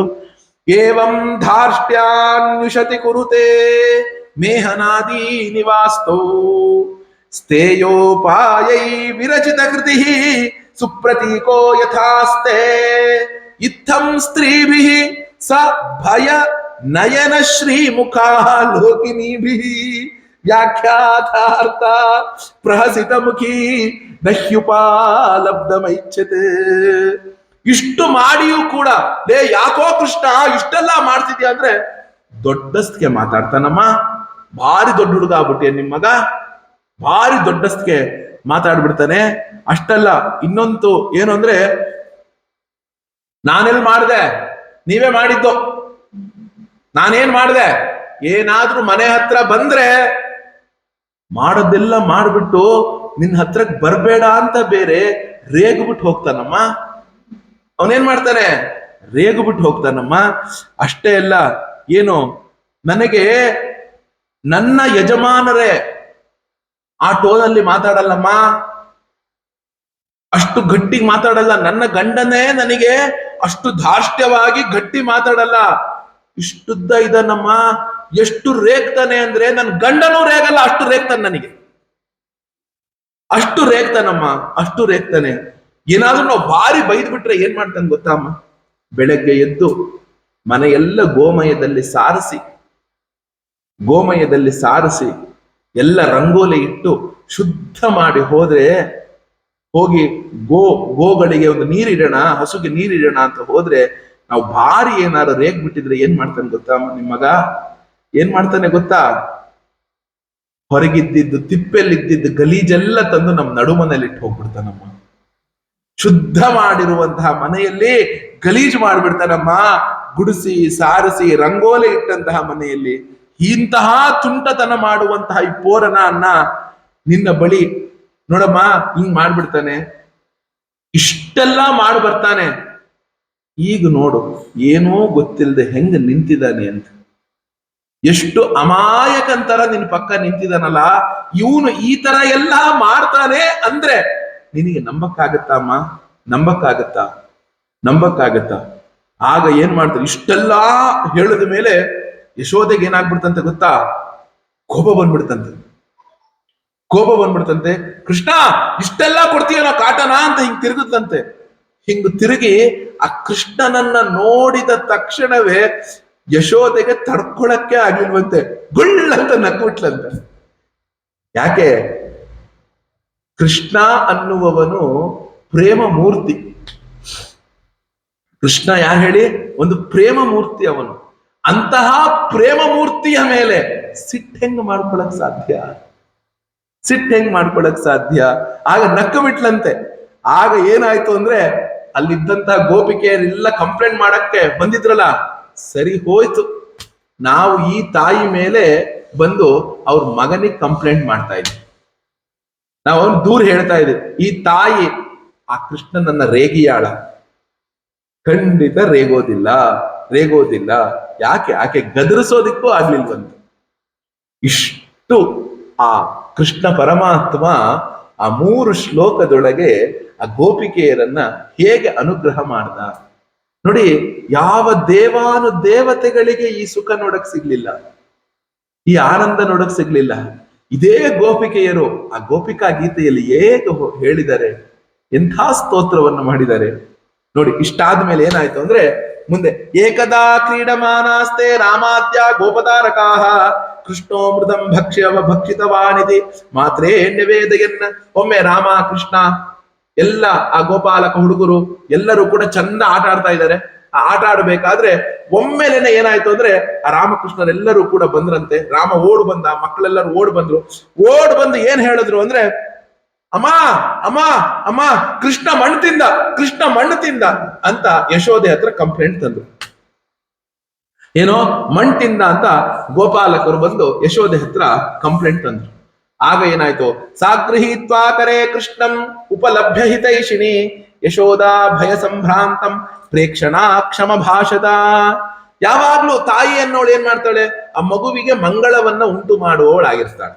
ತಾಯಿ ಅನ್ನೋಳು ಆ ಮಗುವಿಗೆ ಮಂಗಳವನ್ನ ಉಂಟು ಮಾಡೋಳಾಗಿರ್ತಾಳೆ. ಆಗ ಏನಾಯ್ತು ಅಂದ್ರೆ ಆ ಕೃಷ್ಣನನ್ನ ಒಡನೆ ಬಂದು ಕೈ ಹಿಡ್ಕೊಂಡು ಬಂದು ಆ ಕೃಷ್ಣ ಏನ್ ಮಾಡ್ತಿದ್ದಂತೆ, ಭಯ ಸಂಭ್ರಾಂತ, ಕೈ ಹಿಂಗ್ ಹಿಡ್ಕೊಂಡು ಹಿಂಗ್ ಹೇಳದಲ್ಲ. ಕೃಷ್ಣ ಯಶೋದೆ ಮುಂದೆ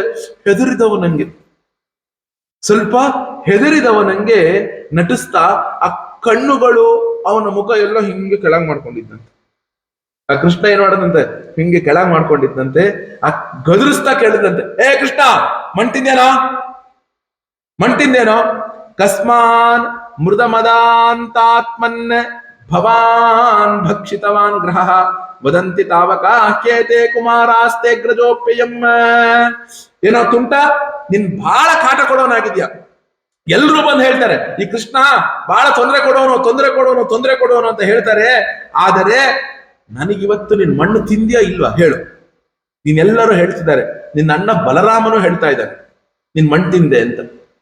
ನಿನ್ ಮಣ್ಣು ತೆಗಿಯೋ ಬಾಯ್ನ ನೋಡ್ತೀನಿ, ತಿಂದಿದ್ಯೋ ಇಲ್ಲ ತೆಗಿಯೋ ನೋಡ್ತೀನಿ.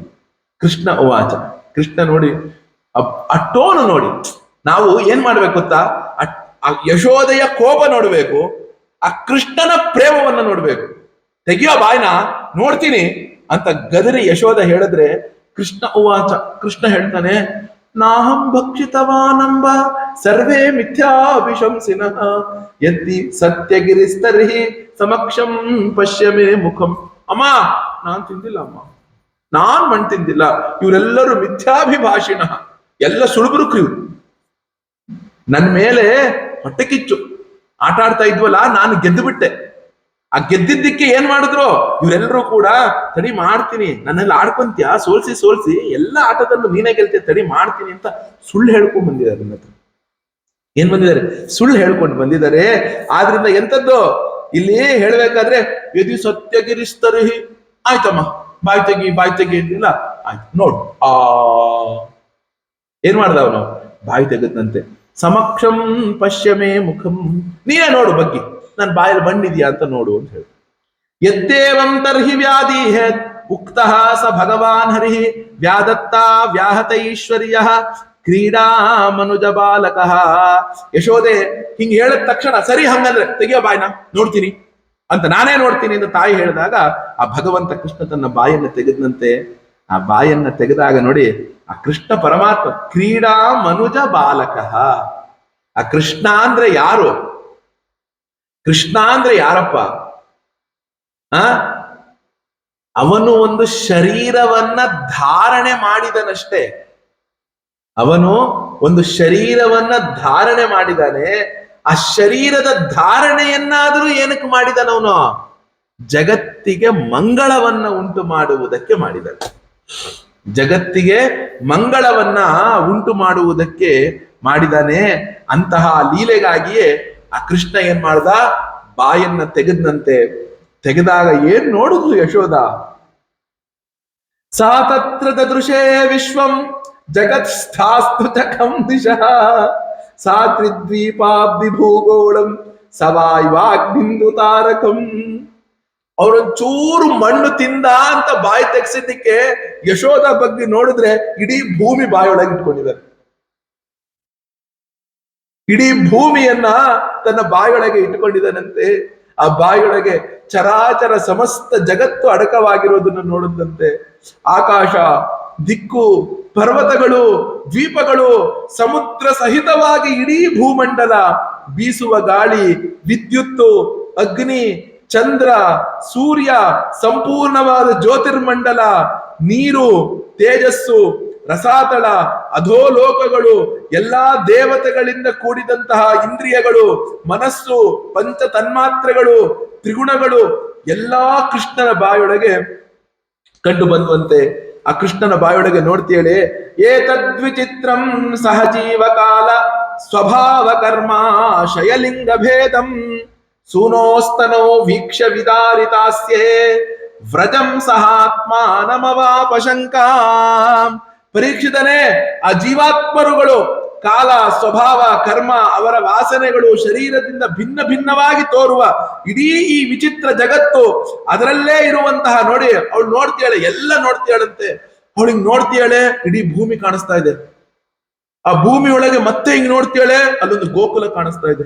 ಮತ್ತೆ ನೋಡ್ತೀಯಾಳೆ, ಗೋಕುಲದೊಳಗೆ ನಂದಗೋಪನ ಮನೆ ಕಾಣಿಸ್ತಾ ಇದೆಯಂತೆ. ಆ ನಂದಗೋಪನ ಮನೆಯೊಳಗೆ ನೋಡ್ತೀಯಾಳೆ ಯಶೋದೆ. ಯಶೋದೆ ಮುಂದೆ ಕೃಷ್ಣ ಇದ್ದಾನಂತೆ. ಆ ಕೃಷ್ಣನ ಬಾಯಿಯನ್ನ ಯಶೋದೆಗೆ ನೋಡ್ತೀಯಾಳಂತೆ. ಅದನ್ನ ಕೃಷ್ಣನ ಬಾಯೊಳಗೆ ಯಶೋಧ ನೋಡ್ತಾ ಇದ್ದ. ನೋಡಿ ಎಷ್ಟು ಚೆನ್ನಾಗಿದೆ. ಯಶೋಧ ಬಗ್ಗಿ ನೋಡಿದಾಗ ಭೂಮಿಯನ್ನು ನೋಡಿದ್ಲು. ಆ ಭೂಮಿಯಲ್ಲಿ ಭಾರತ, ಆ ಭಾರತದೊಳಗೆ ಗೋಕುಲ, ಆ ಗೋಕುಲದೊಳಗೆ ನಂದಗೋಪನ ಮನೆ, ನಂದಗೋಪನ ಮನೆಯ ಒಳಗೆ ತನ್ನನ್ನೇ ತಾನು ನೋಡ್ತಾ ಇದ್ದಾಳೆ. ಏನ್ ನೋಡ್ತಾಳೆ? ಕೃಷ್ಣನ ಬಾಯಿಯೊಳಗೆ ನೋಡುವುದನ್ನ ಯಶೋದೆ ಕೃಷ್ಣನ ಬಾಯಿಯ ಹೊರಗಿಂದ ನೋಡ್ತಾ ಇದ್ದಾಳೆ. ಕೃಷ್ಣನ ಬಾಯಿಯ ಹೊರಗಿಂದ ನೋಡ್ತಾ ಇದ್ದಾಳೆ. ಆಗ ಅವಳು ಅನ್ಕೊಳ್ತಾಳೆ, ಕಿಂ ಸ್ವಪ್ನ ಏತದುತ ದೇವಮಾಯ ಕಿಂವಾ ಮದೀಯೋ ಬತ ಬುದ್ಧಿ ಮೋಹ ಅಥೋ ಅಮುಷ್ಯೈವ ಮಮಾರ್ಭಕಸ್ಯ ಯಃ ಕಶ್ಚ ನೌತ್ಪತ್ತಿಕ ಆತ್ಮಯೋಗ. ನಾನೀಗ ಎಲ್ಲಿದ್ದೇನೆ? ಏನನ್ನು ನೋಡ್ತಿದ್ದೇನೆ? ಇದೇನೋ ಸ್ವಪ್ನನ ಕನಸ ಇದು ನನಗೆ, ಅಥವಾ ಭಗವಂತನ ಮಾಯೆಯ? ನನ್ನ ಬುದ್ಧಿಯಲ್ಲೇನಾದ್ರೂ ಒಂದು ಭ್ರಮೆ ಉಂಟಾಗಿದೆಯಾ? ನನ್ನ ಈ ಬಾಲಕನಲ್ಲೇ ಯಾವುದೋ ಒಂದು ಜನ್ಮಜಾತವಾದ ಯೋಗ ಸಿದ್ಧಿ ಇದೆ ಅಂತ ಅನ್ಕೊಂಡಿದ್ದೇನೆ. ಅದೇ ನನಗೆ ಈ ರೀತಿಯಾಗಿ ತೋರ್ತಾ ಇದೆ. ಯಾಕೆ? ಯಾವ ಒಂದು ವಿಷಯ ತರ್ಕಕ್ಕೆ ಗೋಚರವಾಗುವುದಿಲ್ಲವೋ, ಯಾವುದು ಬುದ್ಧಿ, ಮನಸ್ಸು, ಕರ್ಮ, ಮಾತು ಇವೆಲ್ಲಕ್ಕೂ ಕೂಡ ನಿಲುಕದೋ, ಇಡೀ ವಿಶ್ವ ಯಾವುದನ್ನ ಆಶ್ರಯಿಸಿದೆಯೋ, ಯಾವುದರಿಂದ ಈ ಜಗತ್ತು ವ್ಯಾವಹಾರಿಕವಾಗಿ ಇರುವಂತೆ ತೋರುತ್ತದೆಯೋ, ಯಾರ ಸ್ವರೂಪ ಸರ್ವತಾ ಅಚಿಂತ್ಯವಾಗಿದೆಯೋ ಅಂತಹ ಪ್ರಭುವಿಗೆ ಸುದುರ್ವಿಭಾವ್ಯಂ ಪ್ರಣತಾಸ್ಮಿ ತತ್ಪದಂ. ಅಂತಹ ಪ್ರಭುವಿಗೆ ನಾನು ನಮಸ್ಕಾರವನ್ನ ಮಾಡ್ತೇನೆ. ಇತ್ತಂ ವಿದಿತ ತತ್ವಾಯಾಂ ಗೋಪಿಕಾಯಾಂ ಸ ಈಶ್ವರಃ ವೈಷ್ಣವೀಂ ವ್ಯತನೋನ್ಮಾಯಾಂ ಪುತ್ರ ಸ್ನೇಹಮಯೀಂ ವಿಭುಃ. ಹೀಗೆ ತಾಯಿ ಯಶೋದೆಯು ಆ ಕೃಷ್ಣನ ತತ್ವವನ್ನ ತಿಳಿದುಕೊಂಡಾಗ ಆ ಸರ್ವಶಕ್ತನಾದ ಸರ್ವವ್ಯಾಪಕನಾದಂತಹ ಆ ಕೃಷ್ಣ ಪರಮಾತ್ಮನು ತನ್ನ ಪುತ್ರ ಸ್ನೇಹ ಎಂಬ ವೈಷ್ಣವಿ ಯೋಗ ಮಾಯೆಯನ್ನ ಅವಳ ಹೃದಯದೊಳಗೆ ಪ್ರಕಾಶಗೊಳಿಸಿದಂತೆ ಪ್ರಕಾಶವನ್ನ ಗೊಳಿಸಿದಂತೆ. ನೋಡಿ, ಈ ರೀತಿಯಾಗಿ ಪ್ರಕಾಶವನ್ನ ಗೊಳಿಸಿದಾಗ ಏನಾಯ್ತು ಹೇಳ್ತಾರೆ, ಸದ್ಯೋ ನಷ್ಟ ಸ್ಮೃತಿರ್ಗೋಪಿ ಸಾರೋಪ್ಯಾರೋಹಮಾತ್ಮಜಂ ಪ್ರವೃದ್ಧ ಸ್ನೇಹ ಕಲಿಲ ಹೃದಯಾಸೀದ್ಯಥಾ ಪುರಾ. ಯಶೋದೆಗೆ ಯಾವಾಗ ಅವಳ ಹೃದಯದೊಳಗೆ ಆ ನಿತ್ಯ ಶುದ್ಧನೂ ನಿತ್ಯ ಬುದ್ಧನೂ ನಿತ್ಯ ಮುಕ್ತನೂ ಆದಂತಹ ಪರಮಾತ್ಮನ ವಿಷಯವನ್ನ ಚೆನ್ನಾಗಿ ಅರಿಯುವಂಥವಳಾದಳೋ, ಆ ಕ್ಷಣದಲ್ಲಿ ಏನಾಯ್ತು ಅಂದ್ರೆ ಆ ಪರಮಾತ್ಮನನ್ನ ನೋಡಿದ ತಕ್ಷಣ ಯಶೋದೆಗೆ ಆ ಯಶೋದ ತಾಯಿಗೆ ತಾನು ಏನನ್ನ ಬಾಯಿಯೊಳಗೆ ನೋಡಿದ್ದೆ ಅನ್ನುವ ವಿಷಯವನ್ನ ಕೃಷ್ಣ ಪರಮಾತ್ಮ ಮರೆಸಿಬಿಟ್ಟಂತೆ. ಮರೆಸಿಬಿಟ್ಟು ತಕ್ಷಣ ಏನ್ ಮಾಡದಂತೆ ಗೊತ್ತಾ, ಆ ಮುದ್ದು ಕೃಷ್ಣನನ್ನ ತೊಡೆ ಮೇಲೆ ಕೂಡಿಸಿಕೊಂಡಂತೆ. ಮೊದಲು ಅವಳ ಹೃದಯದಲ್ಲಿ ಆ ಪ್ರೇಮ ಸಮುದ್ರ ಉಕ್ಕುವಂತೆ ಮತ್ತೆ ಪುನಃ ಪುನಃ ಕೃಷ್ಣನ ಮೇಲೆ ಪ್ರೇಮ ಅನ್ನೋದು ಉಕ್ಕೋದಿಕ್ಕೆ ಶುರುವಾಯ್ತಂತೆ. ಅದಕ್ಕೆ ಶುಕ ಬ್ರಹ್ಮರು ಒಂದು ಮಾತು ಹೇಳ್ತಾರೆ ನೋಡಿ, ಎಷ್ಟು ಚೆನ್ನಾಗಿದೆ. ತ್ರಯ್ಯ ಚೋಪನಿಷದ್ಭಿಶ್ಚ ಸಾಂಖ್ಯ ಯೋಗೈಶ್ಚ ಸಾತ್ವತೈಹಿ ಉಪಗೀಯಮಾನ ಮಾಹಾತ್ಮ್ಯಂ ಹರಿಂ ಸಾಮಾನ್ಯತಾತ್ಮಜಂ. ಸಕಲ ವೇದಗಳಿಗೂ ಉಪನಿಷತ್ತುಗಳಿಗೂ ಸಾಂಖ್ಯ ಯೋಗ ಶಾಸ್ತ್ರಗಳಿಗೂ ಭಕ್ತ ಜನರು, ಈ ಶಾಸ್ತ್ರಗಳು ಭಕ್ತ ಜನರು ಯಾವ ಒಬ್ಬ ಪರಮ ಪುರುಷನಾದಂತಹ ಪರಮಾತ್ಮನ ಮಹಾತ್ಮೆಯನ್ನ ಚೆನ್ನಾಗಿ ಕೊಂಡಾಡುವವರಾಗಿದ್ದಾರೋ, ಹೊಗಳುವವರಾಗಿದ್ದಾರೋ, ಅದೇ ಭಗವಂತನನ್ನ ಆ ತಾಯಿ ಯಶೋದ ಪ್ರೇಮದಿಂದ ತನ್ನ ಮಗ ಅಂತ ತಿಳ್ಕೊಂಡಿದ್ದಂತೆ. ಎಷ್ಟು ಚೆನ್ನಾಗಿದೆ ನೋಡಿ. ಸಮಸ್ತ ಉಪನಿಷತ್ತುಗಳು, ಸಮಸ್ತ ವೇದಾಂತ ಗ್ರಂಥಗಳು, ವೇದಗಳು, ಶಾಸ್ತ್ರಗಳು, ಎಲ್ಲಾ ಆಚಾರ್ಯರುಗಳು ಯಾವ ಯಾವ ದೊಡ್ಡ ದೊಡ್ಡ ಗ್ರಂಥಗಳನ್ನ ಬರೆದ್ರು ಯಾರನ್ನ ತಿಳ್ಕೊಳಕ್ಕೆ? ಆ ಪರಮಾತ್ಮನನ್ನ ತಿಳ್ಕೊಳಕ್ಕೆ. ಅಲ್ಲಿ ಲೈಟ್ ಹಾಕಿ ಕಾಣಿಸ್ತಿಲ್ಲ ಏನು ಅಂದ್ರೆ, ಆ ಪರಮಾತ್ಮನನ್ನ ತಿಳಿದುಕೊಳ್ಳಕ್ಕೆ ಎಲ್ಲರೂ ಕೂಡ ಹೊರಟಿದ್ದಾರೆ. ಹೀಗಿದ್ದಾಗ ಏನಾಗಿದೆಯಪ್ಪ ಅಂದ್ರೆ, ಅಂತಹ ಒಬ್ಬ ಪರಮಾತ್ಮನನ್ನ, ಆ ರೀತಿಯಾದಂತಹ ಒಬ್ಬ ಪರಮಾತ್ಮನನ್ನ ಯಶೋದ ತಾಯಿ ಏನ್ ಮಾಡಿದ್ಲಂತೆ, ತನ್ನ ಒಂದು ಮಗ ಅಂತ ತಿಳಿದುಕೊಂಡಂಥವಳು ಆಗಿದ್ಲು. ಆಗ ಪರೀಕ್ಷಿತ ಕೇಳ್ತಾನೆ, ಏನಂತಂದ್ರೆ, ನಂದ ಕಿಮಕರೋದ್ ಬ್ರಹ್ಮನ್ ಶ್ರೇಯ ಏವಂ ಮಹೋದಯಂ ಯಶೋದಾತ ಮಹಾಭಾಗ ಪಪೌ ಯಸ್ಯಾಸ್ತನಾಂ ಹರಿಹಿ ಪಿತರೋ ನಾನ್ಮವಿಂದೇತ ಕೃಷ್ಣೋ ದಾರಾರ್ಭಕೇಹಿತಂ ಗಾಯಂತ್ಯದ್ಯಾಪಿ ಕವಯಃ ಎಲ್ಲೋಕ ಶಮಲಾಪಹಂ. ನೋಡಿ, ಪರೀಕ್ಷಿತ ಏನ್ ಕೇಳ್ತಾನೆ, ಗುರುಗಳೇ, ಭಗವಂತನು ಯಶೋದೆಯಲ್ಲಿ ದೇವಕಿಯಲ್ಲಿ ವಸುದೇವನಲ್ಲಿ ಹುಟ್ಟಿದ. ಅವರಿಬ್ಬರ ಮಗನು ಕೃಷ್ಣ ಪರಮಾತ್ಮನು. ಅವರಿಬ್ಬರಿಗೆ ಸಿಗದೇ ಇರುವಂತಹ ಒಂದು ಭಾಗ್ಯ ನಂದಗೋಪ ಮತ್ತು ಯಶೋದೆಗೆ ಸಿಕ್ತಲ್ಲ. ಅವರಿಬ್ಬರು ಅಂತಹ ಯಾವ ಪುಣ್ಯವನ್ನ ಮಾಡಿದ್ರು? ಯಾವ ಪುಣ್ಯವನ್ನ ಮಾಡಿದ್ರು? ನಿಜವಾಗ್ಲೂ ಎಲ್ಲ ಲೀಲೆಗಳನ್ನು ಯಾರು ನೋಡ್ಬೇಕಿತ್ತು? ದೇವಕಿ ನೋಡ್ಬೇಕಿತ್ತು. ಈ ಎಲ್ಲಾ ಲೀಲೆಗಳನ್ನು ಯಾರು ನೋಡ್ಬೇಕಿತ್ತು? ದೇವಕಿ ನೋಡ್ಬೇಕಿತ್ತು. ಆದರೆ ದೇವಕಿಗೆ ಈ ಭಾಗ್ಯ ಸಿಗಲಿಲ್ಲ, ಯಶೋದೆಗೆ ಸಿಕ್ತು ಈ ಭಾಗ್ಯ. ಅವಳು ಯಾಂತಹ ಪುಣ್ಯವನ್ನ ಮಾಡಿದ್ದಕ್ಕೆ ಈ ಭಾಗ್ಯ ಸಿಕ್ತು ಅಂತ ಕೇಳಿದಾಗ ಶುಕಬ್ರಹ್ಮರು ಹೇಳ್ತಾರೆ ನೋಡಿ, ಯಶೋದ ಮತ್ತು ನಂದಗೋಪನ ಪೂರ್ವ ಚರಿತ್ರೆಯನ್ನ ಹೇಳ್ತಾರೆ. ಪರೀಕ್ಷಿತ, ನಂದಗೋಪನು ಹಿಂದಿನ ಜನ್ಮದಲ್ಲಿ ಒಬ್ಬ ಶ್ರೇಷ್ಠನಾದ ವಸು ಆಗಿದ್ದ. ಅವನ ಹೆಸರು ದ್ರೋಣ ಅಂತ ಇತ್ತು. ಅವನ ಪತ್ನಿ ಧರಾದೇವಿ ಅಂತ, ಆ ದ್ರೋಣನ ಹೆಂಡತಿ ಹೆಸರು ಧರಾದೇವಿ ಅಂತಿತ್ತು. ಅವರು ಆ ಬ್ರಹ್ಮದೇವರ ಆದೇಶವನ್ನ ಪಾಲಿಸುವುದಕ್ಕೋಸ್ಕರ ಆ ಬ್ರಹ್ಮರಲ್ಲಿ ವಿಜ್ಞಾಪನೆಯನ್ನ ಮಾಡಿದ್ರಂತೆ. ಏನಂತ ಅಂದ್ರೆ, ನೋಡಪ್ಪ ಚತುರ್ಮುಖ, ಬ್ರಹ್ಮದೇವ ಆದೇಶ ಮಾಡ್ಬಿಟ್ಟ ನೀವು ಭೂಮಿ ಮೇಲೆ ಹುಟ್ಟಬೇಕು ಅಂತ. ಆಗ ಬ್ರಹ್ಮದೇವರಿಗೆ ವಿಜ್ಞಾಪನೆ ಮಾಡಿದ್ರಂತೆ, ನಾವು ಏನಾದ್ರೂ ಭೂಮಿಯಲ್ಲಿ ಹುಟ್ಟಿದಾಗ ನಮಗೆ ಏನು, ಆ ಅನನ್ಯ ಭಕ್ತಿಯ ಮೂಲಕ ಜಗತ್ತಿನ ಜನರು ಅನನ್ಯ ಭಕ್ತಿಯ ಮೂಲಕ ಇಡೀ ಈ ಜಗತ್ತಿನ ಜನರು ಅನಾಯಾಸವಾಗಿಯೇ ಈ ದುರ್ಗತಿಗಳನ್ನ ದಾಟಿ ಹೋಗ್ತಾರೋ ಅಂತಹ ಪ್ರೇಮಮಯವಾದಂತಹ ಆ ಭಕ್ತಿಯು ಆ ಜಗದೀಶ್ವರನಾದಂತಹ ಕೃಷ್ಣ ಪರಮಾತ್ಮನಲ್ಲಿ ನನಗೆ ಹುಟ್ಟುವಂತೆ ಮಾಡು ಅಂತ ಕೇಳ್ಕೊಂಡ್ರು. ಇಡೀ ಪ್ರಪಂಚ ಋಷಿ ಮುನಿಗಳೆಲ್ಲರೂ ಕೂಡ ಯಾವ ಒಬ್ಬ ಭಗವಂತನನ್ನ ಪಡಿಬೇಕು ಅಂತ ಸಮಸ್ತವಾಗಿ ತಪಸ್ಸು, ಯಜ್ಞ, ಯಾಗ ಎಲ್ಲವನ್ನೂ ಮಾಡ್ತಾರೋ ಅಂತಹ ಒಂದು ತಪಸ್ಸು, ಅಂತಹ ಒಂದು ಪ್ರೇಮ ನಮಗೆ ಸ್ವಭಾವವಾಗಿ ಸಿಗಬೇಕು. ಅಂದ್ರೆ ನಾವು ಅವತಾರ ಮಾಡ್ತೇವೆ ಅಂತ ಹೇಳಿದಾಗ ಬ್ರಹ್ಮ ಹೇಳ್ತಾನೆ, ಹಾಗೆ ಆಗ್ಲಪ್ಪ, ನೀವ್ ಏನನ್ನೂ ಮಾಡಬೇಡಿ, ನೀವ್ ಯಾವ ತಪಸ್ಸು ಯಾವ ಇದು ಏನೂ ಕೂಡ ಮಾಡಬೇಡಿ. ಯಾಕೆ ಅಂದ್ರೆ ನಿನಗೆ ಹಾಗೆ ಕೃಷ್ಣನ ಮೇಲೆ, ಆ ಭಗವಂತನ ಮೇಲೆ ಪ್ರೇಮ ಹುಟ್ಟುವಂತೆ ನಾನು ಮಾಡ್ತೇನೆ ಅಂತ ಬ್ರಹ್ಮ ಆ ಧರಾದೇವಿಗೂ ಮತ್ತು ಆ ಯಕ್ಷನಾದ ವಸುವಾದಂತಹ ದ್ರೋಣನಿಗೂ ಆಶೀರ್ವಾದವನ್ನ ಮಾಡಿದ.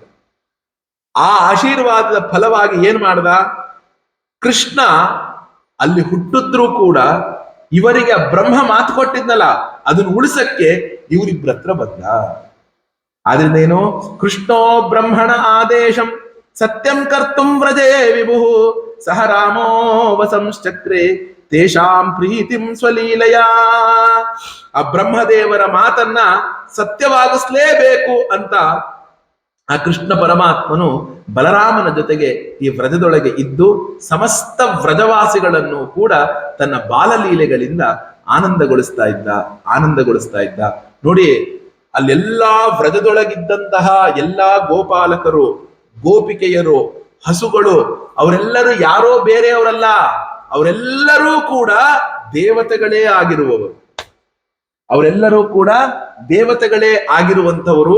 ಅಂತಹ ದೇವತೆಗಳಿಗೆ ಸಂತೋಷವನ್ನ ಉಂಟು ಮಾಡುವುದಕ್ಕೋಸ್ಕರವೇ ಕೃಷ್ಣ ಪರಮಾತ್ಮನು ಈ ವ್ರಜದೊಳಗೆ ಹುಟ್ಟಿದವನಾದ. ಮುಂದೆ ಆ ಕೃಷ್ಣ ಪರಮಾತ್ಮನನ್ನ ಆ ಯಶೋದಾ ತಾಯಿಗೆ ಇನ್ನೂ ಆನಂದವನ್ನು ಕೊಡಬೇಕು ಅನ್ನೋದನ್ನ ಕೃಷ್ಣ ತೀರ್ಮಾನ ಮಾಡಿದ. ಒಮ್ಮೆ ಏನಾಯ್ತು, ಏಕದಾ ಗೃಹದಾಸೀಷು ಯಶೋದಾನಂದಗೇಹಿನಿ ಕರ್ಮಾಂತರ ನಿಯುಕ್ತಾಸು ನಿರ್ಮಮಂಥ ಸ್ವಯಂ ದಧಿ. ನಿತ್ಯ ಕೃಷ್ಣ ಈ ಕೆಲಸ ಮಾಡ್ತಾ ಇದ್ದ, ಯಶೋದ ಕೋಪ ಮಾಡ್ಕೋತಾ ಇರ್ಲಿಲ್ಲ. ಆದ್ರೆ ಒಂದು ದಿನ ಆ ನಂದಗೋಪನ ಅರಮನೆಯೊಳಗೆ ಎಲ್ಲಾ ದಾಸಿಯರು ಒಟ್ಟಿಗೆ ರಜೆ ಹಾಕ್ಬಿಟ್ರು. ಏನೋ ಒಂದು ಊರಿನ ಫಂಕ್ಷನ್ ಇರುತ್ತೆ. ಈಗ ನೋಡಿ, ಈಗ ಯಾವ್ದೋ ಒಂದು ದೊಡ್ಡವ್ರ ಮನೆಯಲ್ಲಿ ಒಂದು ಕಾರ್ಯಕ್ರಮ ಆಯ್ತು ಅಂದ್ರೆ ಎಲ್ಲ ಊರಿನ ಜನ ಎಲ್ಲರೂ ಹೋಗ್ಬೇಕಾಗತ್ತೆ. ಹಾಗೆ ಗೋಕುಲದೊಳಗೆ ನಂದಗೋಪನ ಸ್ನೇಹಿತಂದು ಯಾರ್ದೋ ಮನೇಲಿ ಒಂದು ಕಾರ್ಯಕ್ರಮ, ಎಲ್ಲರಿಗೂ ಆಹ್ವಾನ ಇತ್ತು. ಎಲ್ಲರೂ ಒಟ್ಟಿಗೆ ಹೊರಟು ನಿಂತಾಗ ಏನಾಯ್ತು, ಇಡೀ ನಂದಗೋಪನ ಮನೆಯೊಳಗೆ 100 ಜನ ದಾಸಿಯರು ಎಲ್ಲರೂ ಕೂಡ ಕೆಲಸ ಮಾಡ್ತಾ ಇದ್ರು. ಇವತ್ತಿನ ದಿನ ಎಲ್ಲರೂ ಒಟ್ಟಿಗೆ ರಜಾ ಹಾಕಿ ಹೋಗ್ಬಿಟ್ರು. ಎಲ್ಲಾ ಕೆಲಸ ಹಾಗೆ ಇಡಬಹುದು, ಆದ್ರೆ ಬೆಣ್ಣೆಯನ್ನ ಕಡಿಲೇಬೇಕು. ಯಾಕೆ, ನಾಳೆಗೆ ಆ ಮೊಸರು ಹಳೇದಾಗ್ಬಿಡತ್ತೆ, ಬೆಣ್ಣೆ ಬರೋದಿಲ್ಲ. ಆಗ ಏನ್ ಮಾಡಿದ್ಲು ಅಂದ್ರೆ, ಆ ಮನೆ ಕೆಲಸ ದಾಸಿಯರು ಎಲ್ಲರನ್ನೂ ಕೂಡ ಸ್ವಲ್ಪ ಜನ ಬಂದಿದ್ರು, ಅವರೆಲ್ಲರನ್ನು ಬೇರೆ ಬೇರೆ ಕೆಲಸಕ್ಕೆ ನೇಮಿಸಿದ್ಲಂತೆ. ನೇಮಿಸಿದ್ಮೇಲೆ ಏನ್ ಮಾಡೋದು ಅಂದ್ರೆ, ಕೃಷ್ಣನಿಗೆ ಇವತ್ತಿನ ದಿನ ನಾನೇ ಬೆಣ್ಣೆ ಕಡಿದು ತಿನ್ನಿಸ್ತೀನಿ ಅಂತ ತೀರ್ಮಾನ ಮಾಡಿದ್ಲಂತೆ. ನಾನೇ ಬೆಣ್ಣೆ ಕಡಿದು ತಿನ್ನಿಸ್ತೀನಿ ಅಂತ ಮೊಸರನ್ನ ಕಡಿಯೋದಿಕ್ಕೆ ಶುರು ಮಾಡಿದ್ಲಂತೆ. ಯಾನಿ ಯಾನೀಹ ಗೀತಾನಿ ತದ್ಬಾಲ ಚರಿತಾನಿ ಚ ದಧಿರ್ ನಿರ್ಮಂಥನೆ ಕಾಲೇ ಸ್ಮರಂತಿ ತಾನ್ಯಗಾಯತ. ನೋಡಿ, ಅವಳು ಆ ಮೊಸರನ್ನ ಕಡಿಬೇಕಾದಾಗ ಅವಳು ಏನ್ ಮಾಡಿದ್ಲಪ್ಪ ಅಂದ್ರೆ, ಕೃಷ್ಣನು ಇದುವರೆಗೂ ಕೂಡ ಯಾವ ಯಾವ ಲೀಲೆಗಳನ್ನ ಮಾಡಿದ್ದಾನೆ, ಯಾವ ಒಂದು ವಿಷಯವನ್ನ ಜಗತ್ತಿಗೆ ತಿಳಿಸಿದ್ದಾನೆ, ಆ ಎಲ್ಲವನ್ನೂ ಕೂಡ ಒಂದು ಹಾಡಿನ ರೂಪದಿಂದ ಹೃದಯಂಗಮವಾಗಿ ಹಾಡ್ತಾ ಕೃಷ್ಣ ಲೀಲೆಗಳನ್ನೇ ಹಾಡ್ತಾ ಅವಳು ಮೊಸರನ್ನ ಕಡಿತಿದ್ಲಂತೆ. ನೋಡಿ, ಆ ಮೊಸರನ್ನ ಕಡಿಬೇಕಾದಾಗ ಯಶೋದ ಹೇಗಿದ್ಲು ಅಂತ ಶುಕಬ್ರಹ್ಮರು ಒಂದು ಮಾತನ್ನ ಹೇಳ್ತಾರೆ. ಎಷ್ಟು ಚೆನ್ನಾಗಿದೆ ನೋಡಿ. ಕ್ಷೌಮಂ ವಾಸಃ ಪೃಥು ಕಟಿತಟೇ ಬಿಭ್ರತಿ ಸೂತ್ರನದ್ಧಂ ಪುತ್ರ ಸ್ನೇಹ ಸ್ನುತ ಕುಚಯುಗಂ ಜಾತ ಕಂಪಂತ ಸುಭ್ರೂ ರಜ್ವಾಕರ್ಷ ಶ್ರಮ ಭುಜ ಚಲತ್ ಕಂಕಣೋ ಕುಂಡಲೇ ಚ ಸ್ವಿನ್ನಂ ವಕ್ತ್ರಂ ಕಬರ ವಿಗಲನ್ ಮಾಲತಿ ನಿರ್ಮಮಂಥ ಮಾಲತಿ ನಿರ್ಮಮಂಥ. ಹೀಗಳು ಮೊಸರನ್ನ ಕಡಿಬೇಕಾದಾಗ ದಿವ್ಯವಾಗಿರುವಂತಹ ಭಾರಿ ಭಾರದ ರೇಷ್ಮೆ ಸೀರೆ ಉಟ್ಬಿಟ್ಟಿಯಾಳಂತ.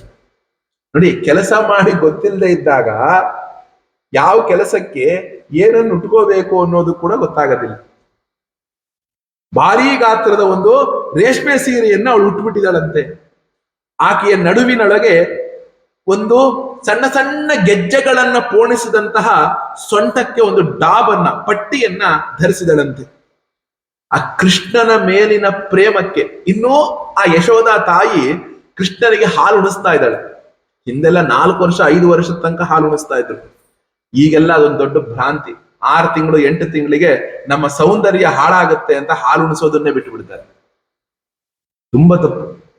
ನಮ್ಮಮ್ಮ ನನಗೆ ಹೇಳ್ತಾ ಇದ್ರು, ಸುಧೇ ನೀನ್ ಎಷ್ಟು ಹಾಲು ಕುಡಿದಿದ್ದೆ ಅಂದ್ರೆ ನೀನೇ ಬರ್ತಾ ಇದ್ದೆ ನನ್ ತೊಡೆ ಮೇಲೆ ಮಲ್ಕೊಂಡು ನೀನೇ ಹಾಲು ಕುಡಿದು ಹೋಗ್ತಾ ಇದ್ದೆ, ಅಷ್ಟು ಬುದ್ಧಿ ಬಂದು ನಡ್ಕೊಂಡು ಬಂದು ಕುಡಿದು ಹೋಗ್ತಿದ್ದೆ ಅಂತ.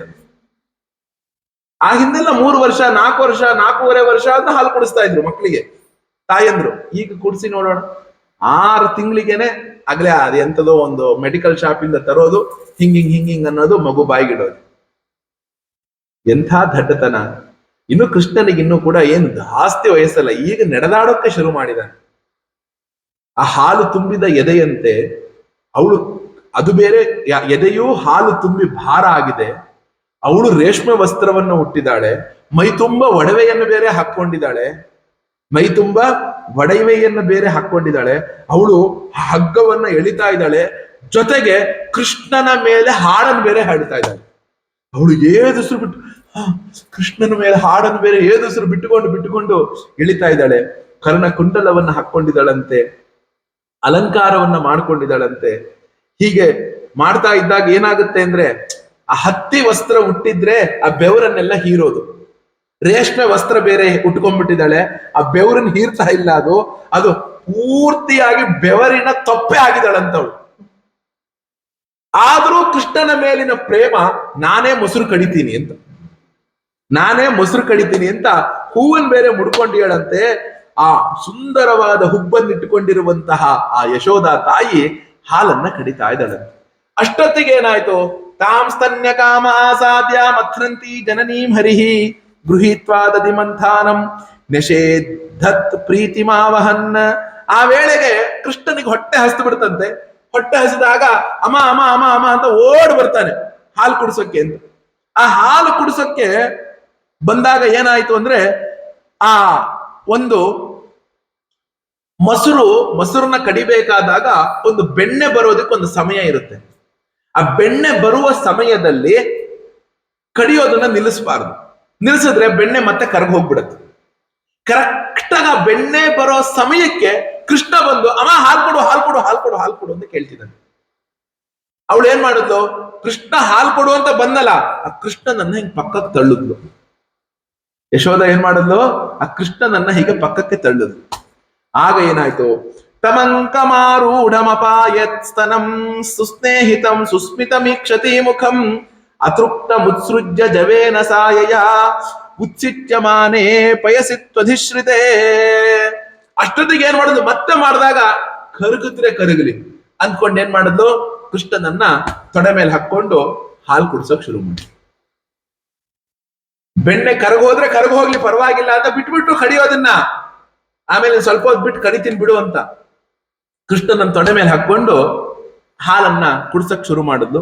ಹಾಲನ್ನ ಕುಡಿದು 1-2 ನಿಮಿಷ ತನಕ ಆಗಿದೆ. ಕೃಷ್ಣನಿಗೆ ಆಗತಾನೆ ಹಾಲು ಬಾಯೊಳಗೆ ಇಳಿತಾ ಇದೆ.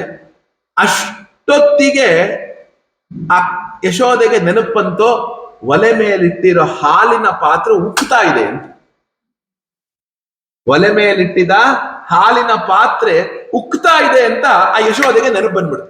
ತಕ್ಷಣ ಏನು ಮಾಡ್ಬಿಟ್ಲವಳು ಅಂದ್ರೆ, ಉತ್ಸಿಚ್ಯಮಾನೇ ಪಯಸಿತ್ವಧಿಶ್ರಿತೆ. ಉಕ್ಕು ಬಂದಾಗ ಏನ್ ಮಾಡೋದು, ಆ ಕೃಷ್ಣನನ್ನ ಪಕ್ಕಕ್ಕೆ ಇಟ್ಟು ಓಡ್ ಹೋದ್ಲು ಹಾಲು ಇಳಿಸ್ತೀನಿ ಅಂತ. ಓಡ್ ಹೋದ್ಲು. ಆಗೇನಾಯ್ತು? ಸಂಜಾತ ಕೋಪ ಸ್ಫುರಿತಾರುಣಾಧರಂ ಸಂದಶ್ಯ ದದ್ಭಿಹಿ ದಧಿ ಮಂಥ ಭಾಜನಂ ಭಿತ್ವಾ ಮೃಷಾಶ್ರು ದೃಷದಶ್ಮನಾರಹೋ ಜಿಘಾಸ ಹಯ್ಯಂಗವ ಮಂತರಂ ಗತಃ.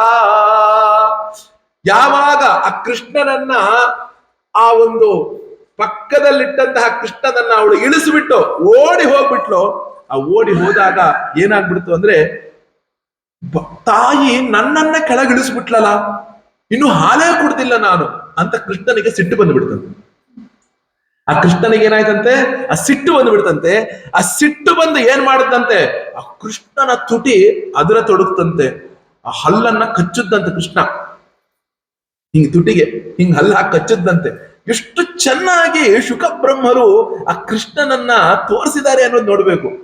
ಕೃಷ್ಣನ ಕೆಂಪು ತುಟಿ ಅದರ್ತು, ಆ ಕೃಷ್ಣನ ಹಲ್ಲನ್ನ ಕಚ್ಚದ. ಇದನ್ನ ಒಂದು ಒಳ್ಳೆ ನಿರ್ದೇಶಕ ಇದನ್ನ ನೋಡ್ದ ಅಂದ್ರೆ ಕೃಷ್ಣನ ಚಿತ್ರವನ್ನ ಹಂಗೆ ಬರೆದು ಬಿಡ್ಬೋದು. ಆ ಯಶೋಧ ಇಳಿಸಿದ್ದು ಸಿಟ್ಟಿನ ಮುಖ, ಹಲ್ಲನ್ನ ಕೆಂಪು. ಆಗ ಏನಾಯ್ತು? ತಕ್ಷಣ ಏನ್ ಮಾಡ್ತಾನಂತೆ, ಅವನ ಬಳಿಲಿ ಒಂದು ಗುಂಡು ಕಲ್ಲಿತ್ತಂತೆ. ಆ ಗುಂಡು ಕಲ್ಲಿತ್ತಂತೆ, ಕಲ್ಗುಂಡಿತ್ತಂತೆ, ಏನಾದ್ರು ಚಚ್ಚಕ್ಕೆ ಇಟ್ಕೊಂಡಿದ್ದು.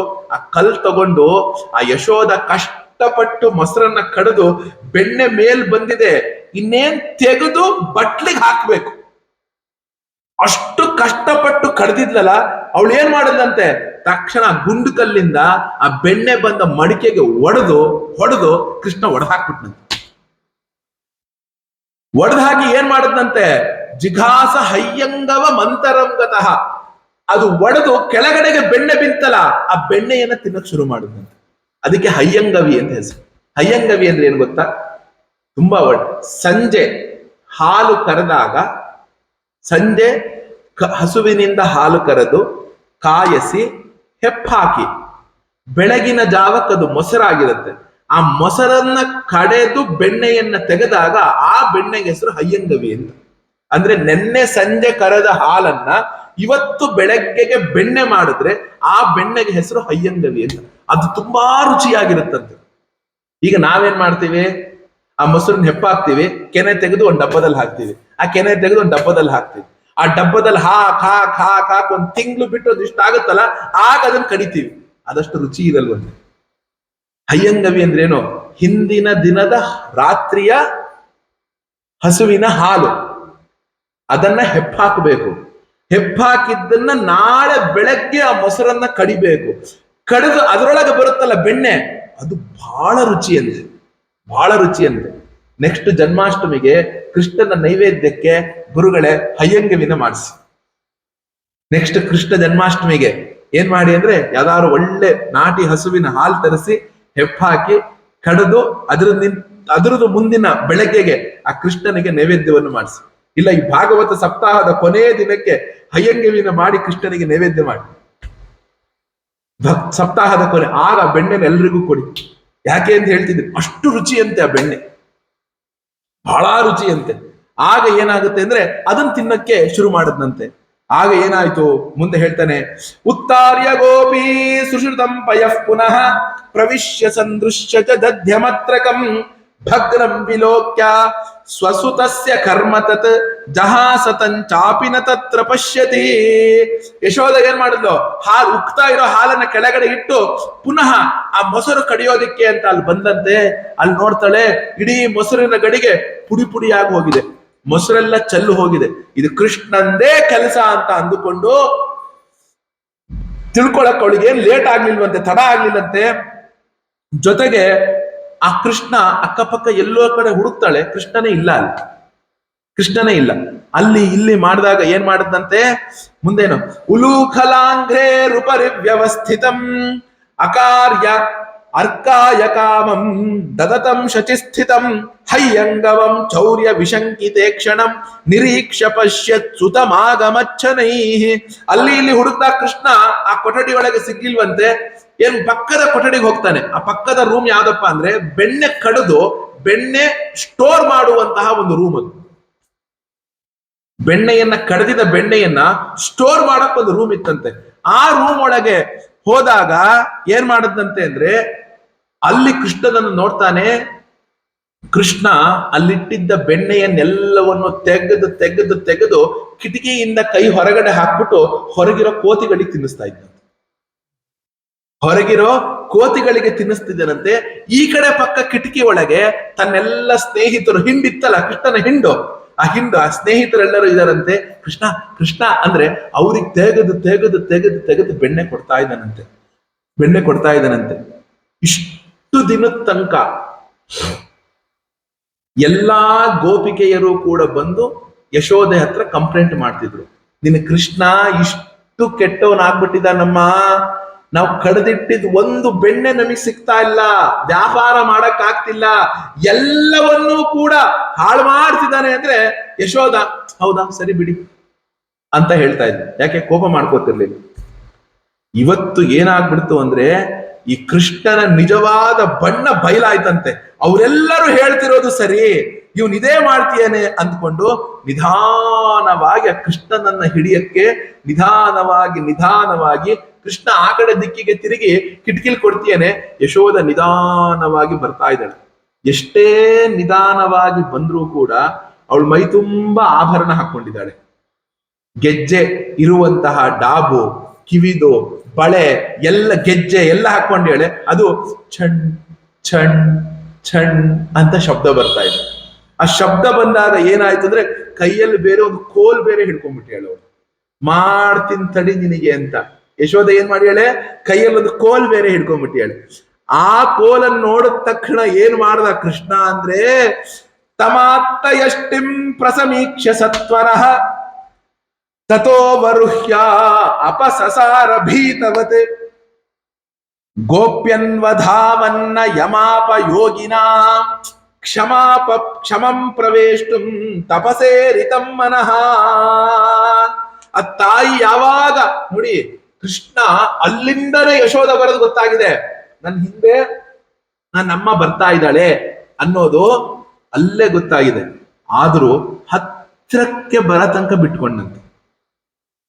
ಹತ್ರಕ್ಕೆ ಬರೋ ತನಕ ಬಿಟ್ಟುಕೊಂಡು ತಕ್ಷಣ ಏನ್ ಮಾಡುತ್ತಂತೆ ಅಂದ್ರೆ, ಯಾವಾಗ ಹತ್ರಕ್ಕೆ ಬಂದ್ಲು ಹಿಂದೆ ತಿರುಗಿ ನೋಡಿ ಚಂಗಂತ ಆ ವರಳಿಂದ ಆ ಕಡೆಗೆ ಹಾರ್ಬಿಟ್ನಂತೆ. ಚಂಗಂತ ಆ ವರಳಿಂದ ಆ ಕಡೆಗೆ ಹಾರ್ಬಿಟ್ನಂತೆ.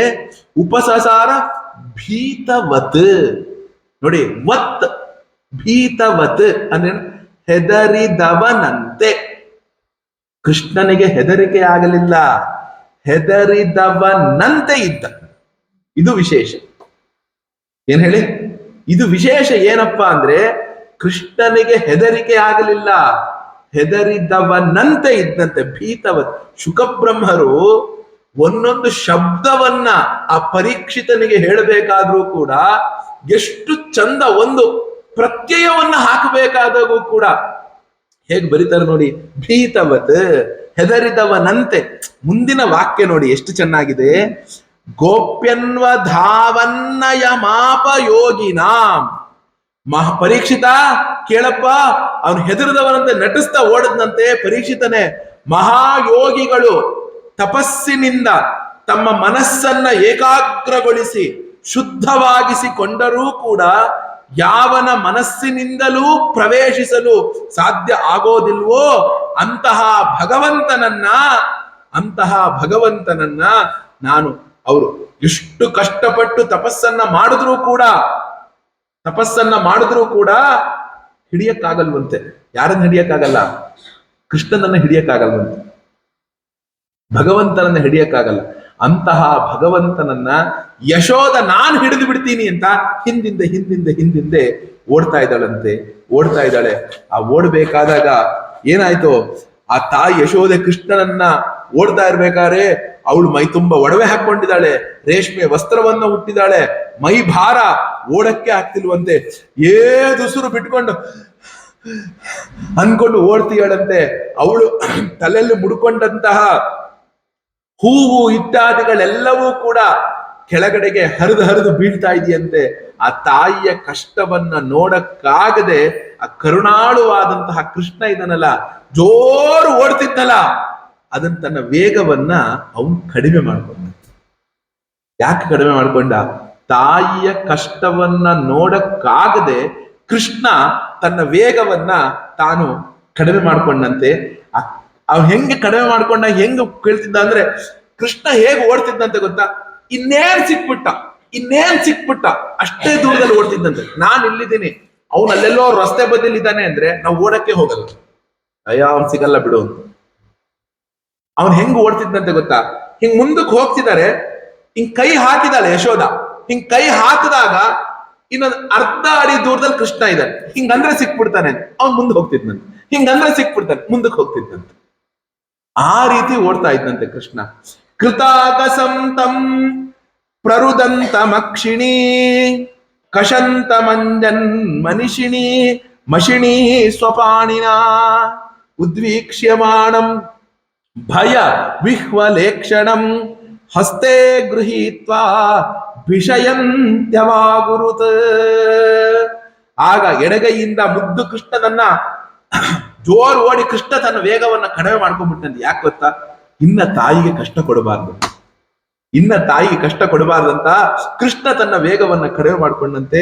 ಆ ಕೃಷ್ಣನನ್ನ, ಆ ಎಡಗೈಯಿಂದ ಮುದ್ದು ಕೃಷ್ಣನನ್ನ ಹಿಡ್ಕೊಂಡಂತೆ. ಬಲಗೈಯ ಕೋಲನ್ನ ತೋರಿಸ್ತಾ ಹೇಳ್ತಾಳೆ, ಕಳ್ಳ ಪೋರ ಸಿಕ್ಕದೆಲ್ಲ, ಈಗ ಮಾಡ್ತೀನಿ ತಡಿ ನಿನಗೆ ಅಂತ ಹೆದರಿಸಿದ್ಲಂತೆ. ಆ ಅಪರಾಧಿ ಆ ಕೃಷ್ಣ ಏನ್ ಮಾಡ್ತಿದ್ದಂತೆ ಗೊತ್ತಾ? ಅಮ್ಮ ಹೊಡಿಬೇಡಮ್ಮ, ಕಣ್ಣನ್ನ ಎರಡೂ ಕೈಯಲ್ಲಿ ಕಣ್ಣನ್ನ ಉಜ್ಜಿಕೊಂಡು ಬಿಟ್ಟು ಅಳುವಂತೆ ನಟಿಸ್ತಾ ಇದ್ದಂತೆ. ಅಮ್ಮ ಬೇಡಮ್ಮ, ಸಾರಿ ಅಮ್ಮ. ನೋಡಿ ಎಷ್ಟು ಚೆನ್ನಾಗಿದೆ, ಅಳುವಂತೆ ನಟಿಸ್ತಾ ಇದ್ದಂತೆ. ಅಷ್ಟೇ ಅಲ್ಲ, ಏನೋ ಅವಳೆಲ್ಲಿ ಹೊಡೆದು ಬಿಡ್ತಾಳೋ ಅಂತ ಭಯದಿಂದ, ಅಮ್ಮ ಹೊಡಿಬೇಡಮ್ಮ ಅಂತ ಹಿಂಗ್ ಕಣ್ ತಿಕ್ಕೊಳ್ತಾ ಇದ್ದಾನಂತೆ. ಆ ತಿಕ್ಕೊಂಡಾಗ ಯಶೋದ ಚಂದ ಎರೆದು ಬಿಟ್ಟು ಸ್ನಾನ ಮಾಡ್ಬಿಟ್ಟು ಕಣ್ಣಿಗೆಲ್ಲ ಕಾಡಿಗೆ ಹಚ್ಬಿಟ್ಟು ಕಳಿಸಿದ್ಲಂತೆ.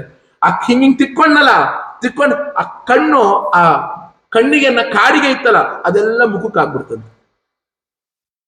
ಆ ಮುಖಕ್ಕಾಗಿದ್ ನೋಡಿ ಯಶೋದೆಗೆ ಇನ್ನೂ ಸಿಟ್ಟು ಬಂದ್ಬಿಡ್ತಂತೆ. ಈಗ ತಾನೇ ಮುಖ ತೊಳಸಿದ್ದೀನಿ, ನಿನಗೆ ಎಷ್ಟು ರಾಡಿ ಮಾಡ್ಕೊಂಡಿದೀಯ ನೋಡು, ಹೆಂಗ್ ಮಾಡ್ಕೊಂಡಿದೀಯ ನೋಡು ಅಂತ ಅಂದುಕೊಂಡು, ಮಾಡ್ತೀನಿ ತಡಿ ಅಂತ ಕೈಯಲ್ಲಿದ್ದಂತಹ ಕೋಲನ್ನ ಏನ್ ಮಾಡಿದೆ, ತ್ಯಕ್ವಾ ಯಷ್ಟಿಂ ಸುತಂ ಭೀತಂ ವಿಜ್ಞಾಯಾರ್ಭಕ ವತ್ಸಲ ಯೇಷ ಕಿಲ ತಂ ಬದ್ಧುಂ ಧಾಮ್ನಾ ತದ್ವೀರ್ಯ ಕೋವಿದ. ಆಗ ಏನ್ ಮಾಡದಂತೆ ಯಶೋದ ಅನ್ಕೊಂಡಂತ, ಅಯ್ಯೋ ಕೃಷ್ಣನ್ ತುಂಬಾ ಭಯ ಆಗ್ತಿದ್ಯಪ್ಪ, ತುಂಬಾ ಭಯ ಆಗ್ತಿದೆ ಕೃಷ್ಣನಿಗೆ, ಈ ಭಯವನ್ನ ನಾನು ಹೋಗಲಾಡಿಸ್ಬೇಕು ಅಂತ ಕೈಯಲ್ಲಿದ್ದ ಕೋಲನ್ನ ಪಕ್ಕಕ್ಕೆ ಎಸ್ಬಿಟ್ಲಂತೆ. ಕೈಯಲ್ಲಿದ್ದ ಕೋಲನ್ನ ಪಕ್ಕಕ್ಕೆ ಬಿಸಾಡ್ಬಿಟ್ಲಂತೆ. ಆ ಬಿಸಾಡ್ಬಿಟ್ಟು ಏನ್ ಮಾಡಿದ್ಲಂತೆ ಅಂದ್ರೆ, ತಡಿ ಇವತ್ತು ಒಂದು ದಿನ ನಿನಗೆ ಭಾರಿ ಶಿಕ್ಷೆ ಕೊಡ್ತೀನಿ. ಏನು ಶಿಕ್ಷೆ ಅಂದ್ರೆ, ಇವತ್ತು ನೀನು ಎಲ್ಲೂ ಆಟ ಆಡಕ್ಕೆ ಹೋಗ್ಬಾರ್ದು, ನೀನೆಲ್ಲೂ ಕೂಡ ಏನ್ ಮಾಡಬಾರ್ದು, ನೀನು ಆಟ ಆಡಕ್ಕೆ ಹೋಗ್ಬಾರ್ದು, ನಿನಗೊಂದು ಶಿಕ್ಷೆ ಕೊಡ್ತೀನಿ ತಡಿ ಅಂತ ಅಂದುಕೊಂಡು ಏನ್ ಮಾಡಿದ್ಲಂತೆ ಅಂದ್ರೆ, ಅವಳು ತನ್ನ ಒಂದು ಇದಕ್ಕೆ ಕರೆದಂತೆ, ತನ್ನ ಸಖಿಯರನ್ನ ಕರೆದಂತೆ. ಆ ಸಖಿಯನ್ನ ಕರೆದು ಬಿಟ್ಟು, ಹಗ್ಗ ತಗೊಂಬಾರ ಇಲ್ಲಿ, ಈ ಒರಳಿಗೆ ಇವನು ಕಟ್ಟಾಕ್ತೀನಿ ಎಂದಂತೆ.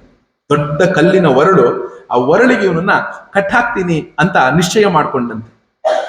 ಆಗ ಏನಾಯ್ತು, ನಚಾಂತರ್ನ ಬಹಿರ್ಯಸ್ಯ ನ ಪೂರ್ವನ್ನಾಪಿ ಚಾಪರಂ ಪೂರ್ವಾಪರಂ ಬಹಿಶ್ಚಾಂತಹ ಜಗತೋಯೋ ಜಗಚ್ಚತಃ ಯೇಷ. ಆಗ ಶುಕಬ್ರಹ್ಮರು ಹೇಳ್ತಾರೆ ನೋಡಿ, ಸರ್ವಾತ್ಮಕನಾದಂತಹ ಇವನಿಗೆ ಒಳಗೆ ಹೊರಗೆ ಅನ್ನೋದಿಲ್ಲ, ಹುಟ್ಟು ಸಾವು ಅನ್ನುವುದಿಲ್ಲ. ಜಗತ್ ಸೃಷ್ಟಿಯ ಮೊದಲು ಇವನೇ ಇದ್ದ, ಜಗತ್ ಪ್ರಳಯದ ನಂತರವೂ ಇವನೇ ಇದ್ದಾನೆ, ಇರುವ ಜಗತ್ತೊಳಗೂ ಇವನೇ ಇದ್ದಾನೆ, ಹೊರಗಿನ ರೂಪಗಳಲ್ಲೂ ಇದ್ದಾನೆ, ಜಗದ್ರೂಪನೂ ಇವನೇ ಆಗಿದ್ದಾನೆ. ಅಷ್ಟೇ ಅಲ್ಲ, ಇವನು ಸಮಸ್ತ ಇಂದ್ರಿಯಗಳಿಂದ ಅತೀತನಾಗಿದ್ದಾನೆ, ಅವ್ಯಕ್ತನಾಗಿದ್ದಾನೆ. ಈ ಭಗವಂತನು ಮನುಷ್ಯರಂತೆ ರೂಪವನ್ನ ಧರಿಸೋದ್ರಿಂದ, ಅವನು ಧರಿಸಿರೋದ್ರಿಂದ ಆ ಯಶೋದ ಏನ್ ಮಾಡಿದಾಳೆ, ಅಂತಹ ಭಗವತ್ ಸ್ವರೂಪನಾದಂಥವನನ್ನ ತನ್ನ ಮಗ ಅಂತ ತಿಳ್ಕೊಂಡ್ಬಿಟ್ಟಿದ್ದಾಳೆ. ತನ್ನ ಮಗ ಅಂತ ಅಂದುಕೊಂಡು, ಸಾಮಾನ್ಯ ಬಾಲಕನು ಅಂತ ಅಂದುಕೊಂಡು ಕಟ್ಟಾಕ್ತೀನಿ ಅಂತ ಹೊರಟು ಹಗ್ಗವನ್ನ ಕಟ್ಟಾಕಕ್ಕೆ ಹಗ್ಗವನ್ನ ಏನ್ ಮಾಡದಂತೆ, ತಕ್ಷಣ ಆ ಒಂದು ಹಗ್ಗವನ್ನ ತರಿಸಿ ಕಟ್ಟಾಕಕ್ಕೆ ಹೊರಟ್ಲಂತೆ. ಹೊರಟಾಗ ಏನಾಯ್ತು ಗೊತ್ತಾ, ತದ್ದಾಮ ಬಧ್ಯಮಾನಸ್ಯ ಸ್ವಾರ್ಭಕಸ್ಯ ಕೃತಾಗಸಃ ದ್ವೆಂಗುಲೋ ನಮಭೂತೇನ ಸಂದಧೇ ನೆಚ್ಚ ಗೋಪಿಕಾ. ಎಷ್ಟು ಚೆನ್ನಾಗಿದೆ ನೋಡಿ. ಆ ಕಟ್ಟನ್ನು ಹಾಕಬೇಕಾದಾಗ ದೊಡ್ಡ ಹಗ್ಗವನ್ನ ಇಟ್ಕೊಂಡು ಹೇಳಂತವಳು. ಇನ್ನೇನು ಕೃಷ್ಣ ಪರಮಾತ್ಮನಿಗೆ ನಾನು ಕಟ್ಟಾಕ್ತೀನಿ ಅಂತ ಹೊರಟಾಗ ಅದು 2 ಅಂಗುಲ ಕಡಿಮೆ ಆಯ್ತಂತೆ. ಇಷ್ಟೇ ಉದ್ದ ಕಡಿಮೆ ಆಯ್ತಂತೆ. ಯಾವುದು ಆ ಹಗ್ಗ ಇಷ್ಟೇ ಉದ್ದ ಕಡಿಮೆ ಆಯ್ತಂತೆ. ಆಗ ಏನ್ ಮಾಡಿದ್ಲು? ಯದಾಸಿ ತದಪಿ ನ್ಯೂನಂ ತೇನಾನ್ಯದಪಿ ಸಂದಧೆ ತದಪಿ ದ್ವಂಗುಲಂ ನೂನಂ ಯದ್ಯದಾ ತತ್ತ ಬಂಧನಂ. ಆಗ ಅವ್ಳು ಕೂಗಲು, ಇನ್ನೊಂದು ಹಗ್ಗ ತಗೊಂಬರ್ರೆ ಇಲ್ಲಿ. ಯಾಕಂದ್ರೆ ಅಲ್ಲಿ ಮೊಸರನ್ನ ಕಡಿಯಕ್ಕೆ ಬೇಕಾದಷ್ಟು ಪಾತ್ರೆಗಳಿತ್ತು. ಆ ಎಲ್ಲಾ ಒಂದು ಕಡಗೋಲಿಗೂ ಕೂಡ ಹಗ್ಗಗಳಿತ್ತು. ಆ ಹಗ್ಗ ತಗೊಂಬ ಅಂದ. ಆ ಹಗ್ಗವನ್ನ ತರಿಸಿದಂತೆ, ಅದಕ್ಕೆ ಜಾಯಿಂಟ್ ಮಾಡ್ಕೊಂಡಂತೆ, ಮತ್ತೆ ಅದನ್ನ ಕಟ್ಟಕ್ಕೆ ಹೋದಂತೆ, ಮತ್ತೆ 2 ಅಂಗುಲ ಕಡಿಮೆ ಆಯ್ತು. ಮತ್ತೆ ಕೃಷ್ಣನ ಸೊಂಟಕ್ಕೆ ಅದು ಸಾಕಾಗ್ಲಿಲ್ಲಂತೆ. ಈ ರೀತಿ ಮಾಡಿ ಮಾಡಿ ಏವಂ ಸ್ವಗೇಹ ಧಾಮಾನಿ ಯಶೋಧ ಸಂಧದತ್ಯಪಿ ಗೋಪೀನಾಂ ಸುಸ್ಮಯಂತೀನಾಂ ಸ್ಮಯಂತೀಂ ವಿಸ್ಮಿತಾಭವತ್. ಆಗ ಹೇಳ್ತಾರೆ, ಆ ಹಗ್ಗ ತಗೊಂಬ, ಆ ಹಗ್ಗ ತಗೊಂಬ. ಇಡೀ ತನ್ನ ಅರಮನೆಯೊಳಗಿದ್ದಂತಹ ಎಲ್ಲಾ ಹಗ್ಗವನ್ನೂ ಕಟ್ಟಿಬಿಟ್ಲಂತೆ. ಅಷ್ಟೆಲ್ಲ ಕಟ್ಟಿದ್ರೂ ಕೂಡ ಆ ಕೃಷ್ಣನ ಸೊಂಟಕ್ಕೆ ಆ ಹಗ್ಗ ಸಾಲಿಲ್ಲ. ಆ ಕೃಷ್ಣನ ಸೊಂಟಕ್ಕೆ ಹಗ್ಗ ಸಾಲಿಲ್ಲ. ಇದನ್ನ ನೋಡಿ ಅಲ್ಲಿದ್ದಂತಹ ಎಲ್ಲಾ ಗೋಪಿಕೆಯರು ಕೂಡ ಮುಗುಳ್ ನಗ್ತಿಯರಂತೆ. ಜೋರಾಗಿ ನಗಂಗಿಲ್ಲ. ಯಾಕೆ ಹೇಳಿ? ರಾಣಿ ಅವಳು ಆಡ್ಕೊಂಡಂಗ ಆಗತ್ತೆ. ಹಿಂಗ್ ಮುಚ್ಕೊಂಡ್ ನಗ್ತಿರಂತೆ. ಅವ್ರು ಮುಗುಳ್ ನಗ್ತಾ ಇದಾರಂತೆ. ಆ ನಗೋದೇನಕ್ಕೆ ನಗ್ತಿಯರಂತೆ? ಆ ಕೃಷ್ಣನನ್ನ ಕಟ್ಟಾಕಕ್ ಹೊರಟಿ ಹೇಳದೆ ಇವಳು. ಆಗ ಏನಾಯ್ತು?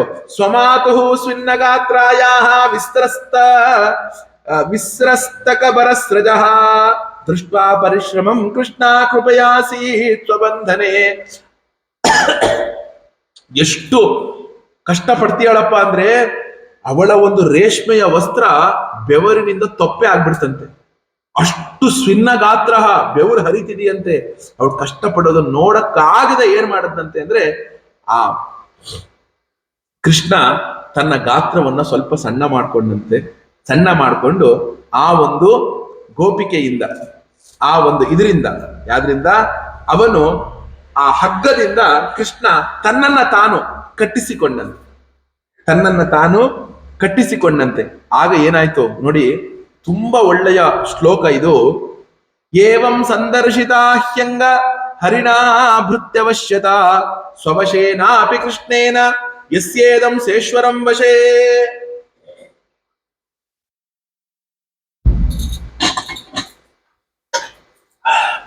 ಏವಂ ಸಂದರ್ಶಿತಾಹ್ಯಂಗ. ಪರೀಕ್ಷಿತನೇ, ಭಗವಂತನಾದ ಶ್ರೀಕೃಷ್ಣನು ಸರ್ವತಂತ್ರ ಸ್ವತಂತ್ರನು. ಬ್ರಹ್ಮಾದಿ ಸಮಸ್ತ ದೇವತೆಗಳೊಂದಿಗೆ ಈ ಸಂಪೂರ್ಣ ಜಗತ್ತು, ದೇವತೆಗಳೂ ಕೂಡ, ಸಂಪೂರ್ಣ ಜಗತ್ತೂ ಕೂಡ ಅವನ ವಶದಲ್ಲಿಯೇ ಇರುವಂಥದ್ದಾಗಿದೆ. ಹೀಗಿದ್ದರೂ ಕೂಡ ತಾಯಿಯಿಂದ ಬಂಧಿತನಾಗಿ ಅವನು ಜಗತ್ತಿಗೆ ಏನು ತೋರಿಸಿದ್ನಪ್ಪ ಅಂದ್ರೆ, ನಾನು ಎಂದೂ ಕೂಡ ನನ್ನ ಭಕ್ತರಿಗೆ ವಶನು ಅನ್ನುವುದನ್ನ ತನ್ನ ತಾಯಿಯ ರೂಪದಿಂದ ತೋರಿಸಿದ. ಕೃಷ್ಣ ಜಗತ್ತಿಗೆ ಏನ್ ತೋರಿಸ್ತ? ನಾನು ಎಂದೂ ಕೂಡ ನಾನು ಭಕ್ತರ ವಶನು. ಭಕ್ತರು ಏನಾರು ಮಾಡಿದ್ರೆ ಅದರಿಂದ ಅವರಿಂದ ನಾನು ಮಾಡಿಸಿಕೊಳ್ತೇನೆ ಅನ್ನೋದನ್ನ ಕೃಷ್ಣ ಪರಮಾತ್ಮ ತೋರಿಸಿದಂತೆ.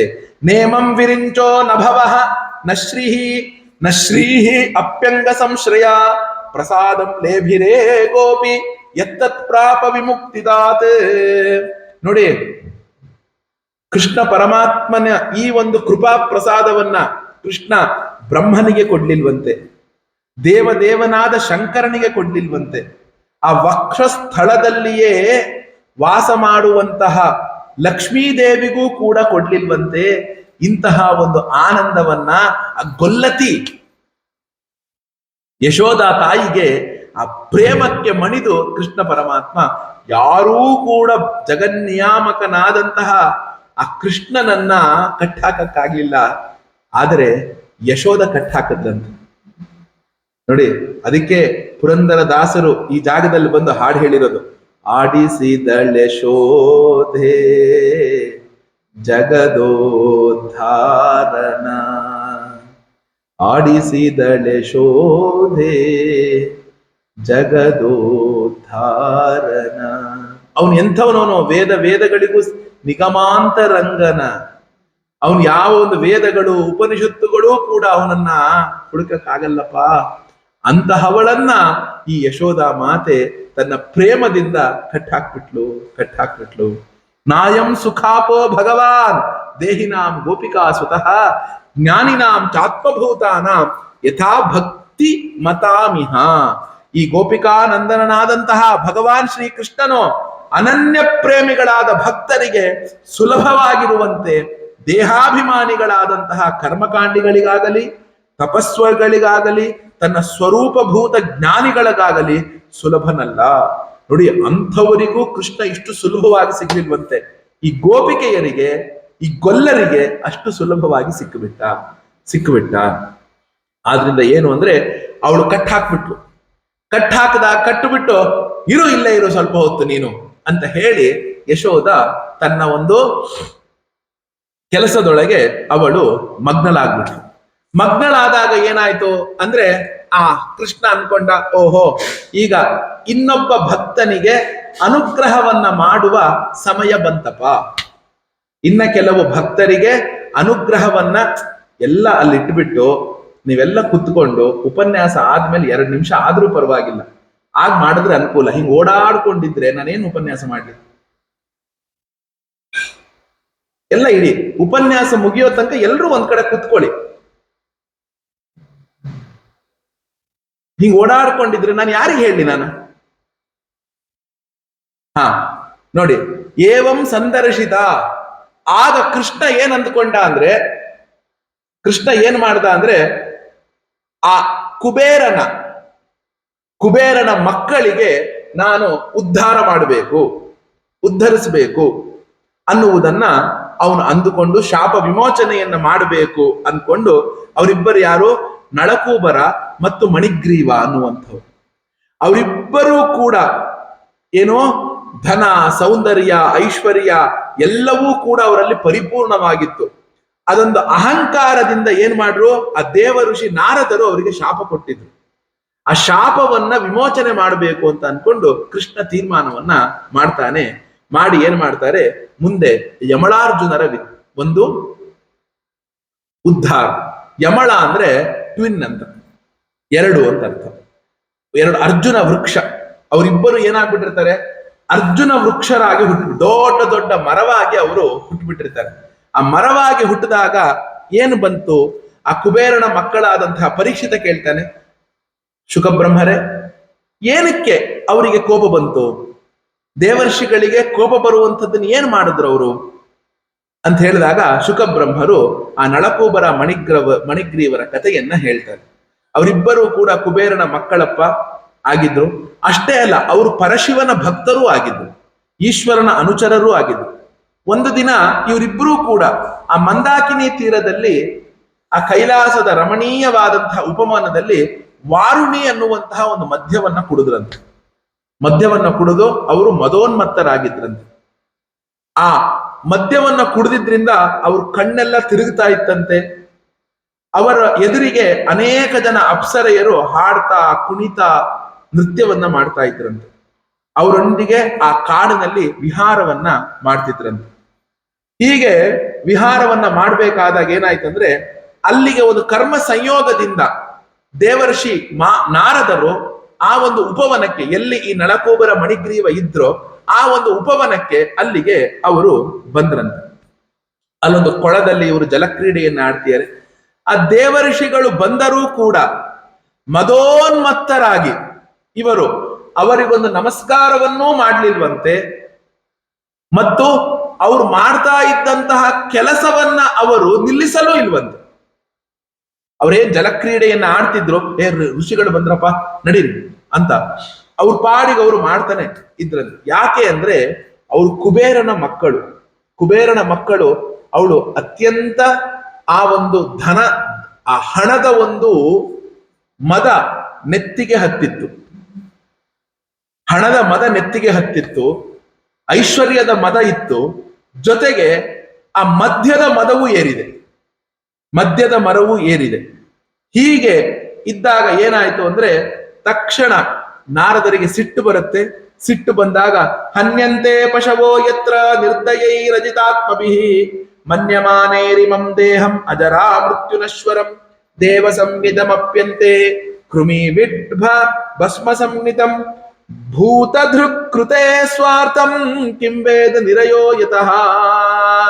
ಏನಪ್ಪ, ಆ ಕುರುಡರಾಗಿ ಏನ್ ಮಾಡದಂತೆ ಅವರು ಅಂದ್ರೆ ಹೇಳ್ತಾರೆ, ಯಾವ ಶರೀರವನ್ನ ಭೂದೇವ, ನರದೇವ, ದೇವ ಅಂತ ಹೆಸರಿಂದ ಕರೀತಾರೋ ಕೊನೆಗೆ ಅದರ ಗತಿ ಏನಾಯ್ತಪ್ಪ, ಆ ಪ್ರಾಣ ಪಕ್ಷಿಗಳು ಹಾರು ಹೋದಾಗ ಆ ಹುಳುಗಳ ರಾಶಿ ಇದನ್ನ ತಿಂದು ಹಾಕುತ್ತೆ, ನರಿ ಕಾಗೆಗಳು ಇದರನ್ನ ಬೂದಿ ಮಾಡುತ್ತೆ. ಅಂತಹ ಒಂದು ಶರೀರವನ್ನ ಇಟ್ಟುಕೊಂಡು ನೀವುಗಳು ಮದದಿಂದ ಒದ್ದಾಡ್ತಿದ್ದೀರಲ್ಲ, ಆದ್ರಿಂದ ಏನೋ ಈ ಶರೀರದ ಒಂದು ಭಾವ ಏನಿದೆಯಪ್ಪ, ಏನಿದೆ ನೋಡಿ. ಈ ಶರೀರ ಯಾರದ್ದು? ಈ ನಶ್ವರವಾದ ಶರೀರ ಯಾರ್ದು ಅಂತ ನೀವು ತಿಳ್ಕೊಂಡಿದ್ದೀರಾ? ದೇವ ಸಂಹಿತಮಪ್ಯಂತೆ ಕೃಮಿವಿಡ್ ಭಸ್ಮ ಸಂಹಿತಂ ದೇಹಂ ಕಿಮನ್ನ ಧಾತುಸ್ವಂ ನಿಷೇಕ್ತುರ್ ಮಾತುರೇವಚ ಮಾತುಃ ಪಿತುರ್ವಾ ಬಲಿನಃ ಕ್ರತುರಗ್ನೇಹೇ ಶುನೋಪಿ ವಾ ಕ್ರೇತುರಗ್ನೇಹೇ ಶುನೋಪಿ ವಾ. ಈ ಶರೀರ ಯಾರ್ದು ಅಂತ ಹೇಳಿ ನೋಡೋಣ. ಅನ್ನವಿಟ್ಟು ಯಾರು ಪೋಷಣೆ ಮಾಡ್ತಾರೋ ಅವ್ರದ, ತಾಯಿದ, ಇಲ್ಲ ಗರ್ಭಾಧಾನವನ್ನ ಮಾಡಿದಂತಹ ತಂದೆದ, ಅಥವಾ ಹೊತ್ತು ಹೆತ್ತು ಹಾಕಿದಂತಹ ತಾಯಿದ, ಅಥವಾ ತಾಯಿಯ ಜನ್ಮಕ್ಕೆ ಕಾರಣನಾದಂತಹ ತಾತನದ್ದ, ಅಥವಾ ಈ ಶರೀರವನ್ನ ಬಲವಂತವಾಗಿ ದುಡಿಸ್ಕೊಳ್ತಾನಲ್ಲ ನನ್ನ ಸ್ವಾಮಿ ಧಣಿ ಅವಂದ, ಯಾರದು ಈ ಶರೀರ? ಕೊನೆಗೆ ಈ ಶರೀರ ಬಿದ್ದು ಹೋದ್ಮೇಲೆ ಒಂದು ಚಿತೆಯ ಮೇಲೆ ಇಟ್ಟು ಧಗ ಧಗ ಧಗ ಧಗ ಚಿತೆ ಉರಿದೋಗುತ್ತಲ್ಲ, ಆ ಅಗ್ನಿದ ಈ ಶರೀರ. ಯಾರ್ದು ಶರೀರ? ಯಾರ್ದು ಶರೀರ? ಆದ್ರಿಂದ ಎಂತದ್ದು ಅವನು ಹೇಳ್ತಾನೆ, ಅಸತಶ್ರೀ ಮದಾಂಧಸ್ಯ ದಾರಿದ್ರ್ಯಂ ಪರಮಂಜನಂ ಆತ್ಮೋಪಮ್ಯೇನ ಭೂತಾನಿ ದರಿದ್ರ ಪರಮೀಕ್ಷತೆ.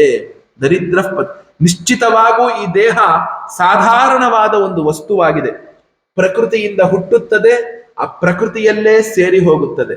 ಯಾವ ವಿದ್ವಾಂಸನು ತಾನೇ ಇಂತಹ ಒಂದು ನಶ್ವರವಾದ ದೇಹವನ್ನ ತನ್ನದು ಅಂತ ಭಾವಿಸಿಕೊಂಡಿರ್ತಾನೋ ಅದರ ಪೋಷಣೆಗೆ ತನ್ನಂತೆಯೇ ಇರುವ ಇತರ ಪ್ರಾಣಿಗಳನ್ನ ವಧಿಸ್ತಾನಪ್ಪ.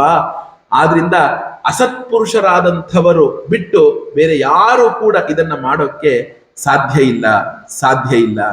ಯಾವನ ಕಾಲಿಗೆ ಒಮ್ಮೆ ಮುಳ್ಳು ಚುಚ್ಚುತ್ತೋ ಮತ್ತು ಅದರ ಯಾತನೆಯನ್ನ ಅನುಭವಿಸಿರ್ತಾನೋ ಅಂಥವನು ಇತರರ ಕಾಲಿಗೂ ಮುಳ್ಳು ಚುಚ್ಚಬಾರದು ಅಂತ ಅಪೇಕ್ಷೆ ಪಡ್ತಾನಂತೆ. ಯಾಕೆ ಅಂದ್ರೆ ಆ ಮುಳ್ಳು ಚುಚ್ಚಿದಂಥವದ ನೋವು ಅವನಿಗೆ ಅದು ಗೊತ್ತಿರುತ್ತೆ. ಆದ್ರಿಂದ ಆ ಯಾತನೆಯನ್ನ ಅನುಭವಿಸುವವನಿಗೆ ಆ ನೋವು ಗೊತ್ತಿರುತ್ತೆ. ಬೇರೆಯವರು ಕೂಡ ಆ ನೋವನ್ನ ಅನುಭವಿಸಬಾರ್ದು ಅಂತ ಅನ್ಕೊಳ್ತಾನೆ. ಹಾಗೆಯೇ ಈ ಶರೀರದ ಅಭಿಮಾನವನ್ನ ಬಿಟ್ಟ ನಂತರವೇ ನಮಗೆ ಆ ಪರಮಾತ್ಮನ ಸನ್ನಿಧಾನ ನಮಗೆ ಸಿಗುತ್ತಪ್ಪ.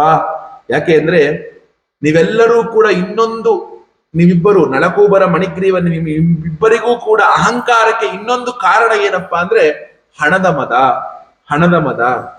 ಆದ್ರಿಂದ ಆ ಹಣದ ಮದದಿಂದಲೂ ಕೂಡ ನೀವು ಇಷ್ಟೊಂದು ಅಹಂಕಾರಿಗಳಾಗಿದ್ದೀರಾ.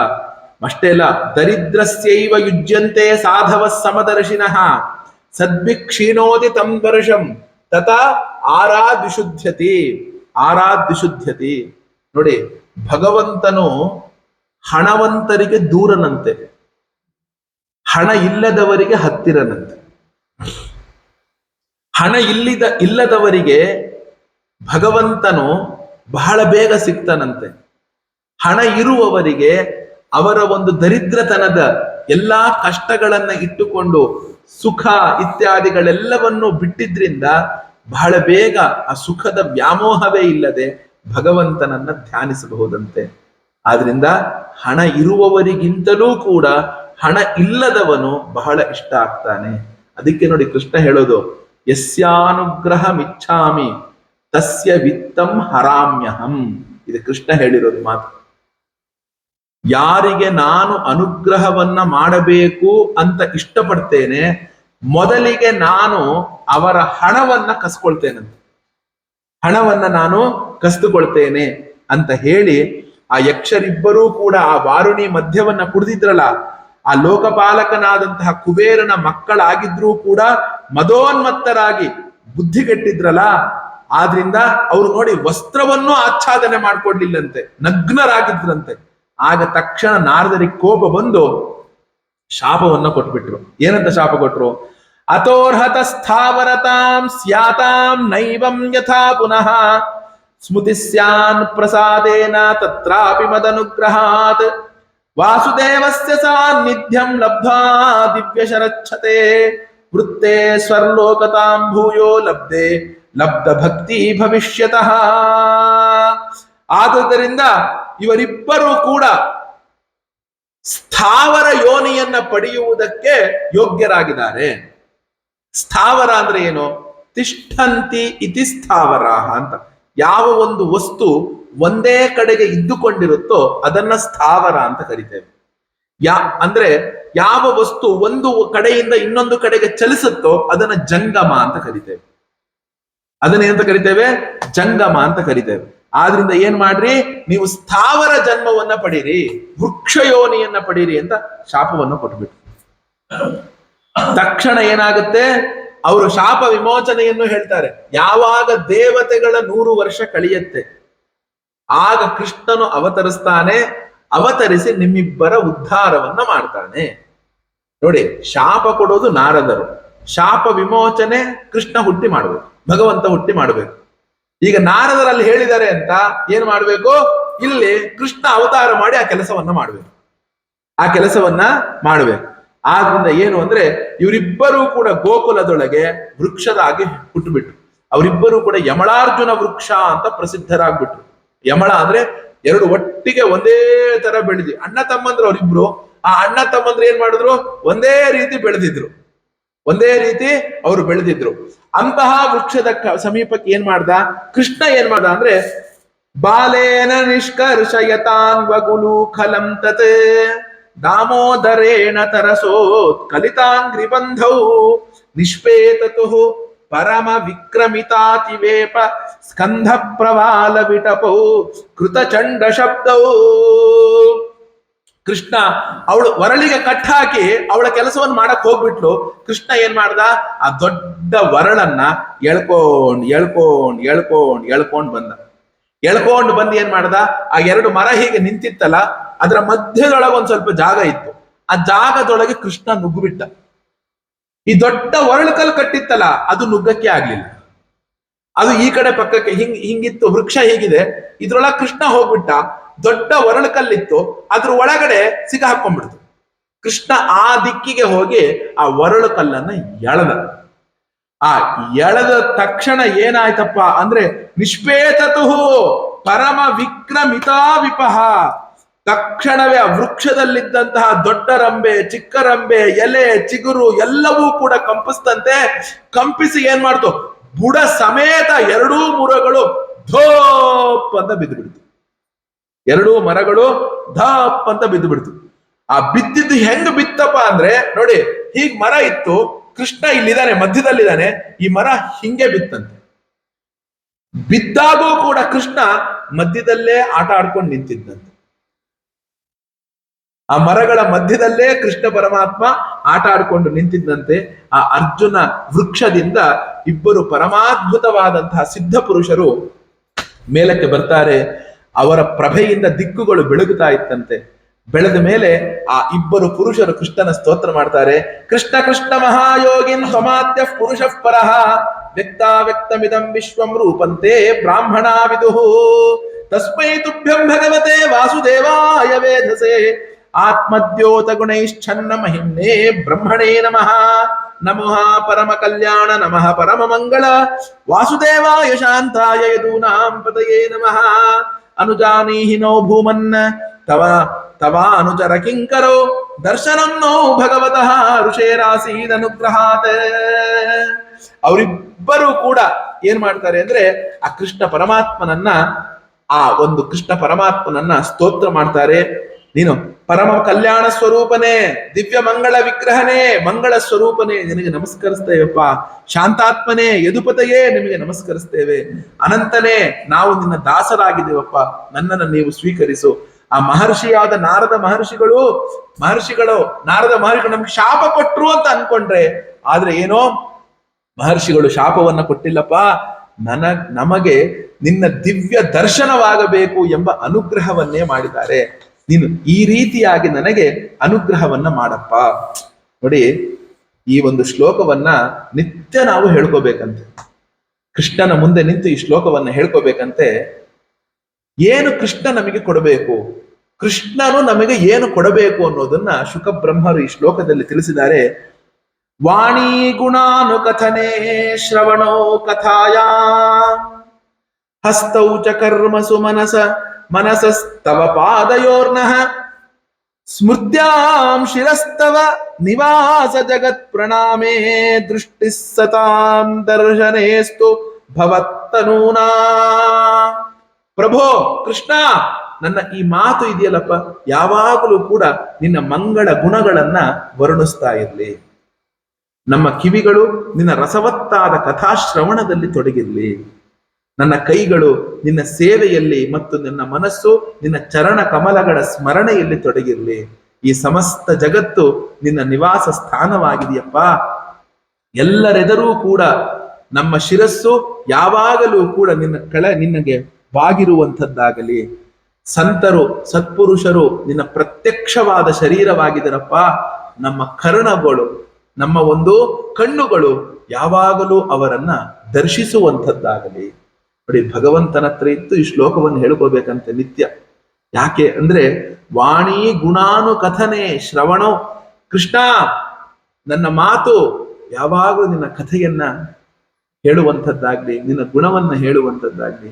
ನನ್ನ ಕೈಗಳಿಗೆ ನಿನ್ನ ಸೇವೆಯನ್ನು ಕೊಡಪ್ಪ, ನನ್ನ ಕಿವಿಗಳಿಗೆ ನಿನ್ನ ಗುಣಕಥನವನ್ನ ಕೇಳುವ ಶಕ್ತಿ ಕೊಡಪ್ಪ. ಯಾವಾಗಲೂ ನಿನ್ನ ಭಕ್ತರ ಸೇವೆ ಮಾಡುವ ಅವಕಾಶವನ್ನ ಕೊಡಪ್ಪ.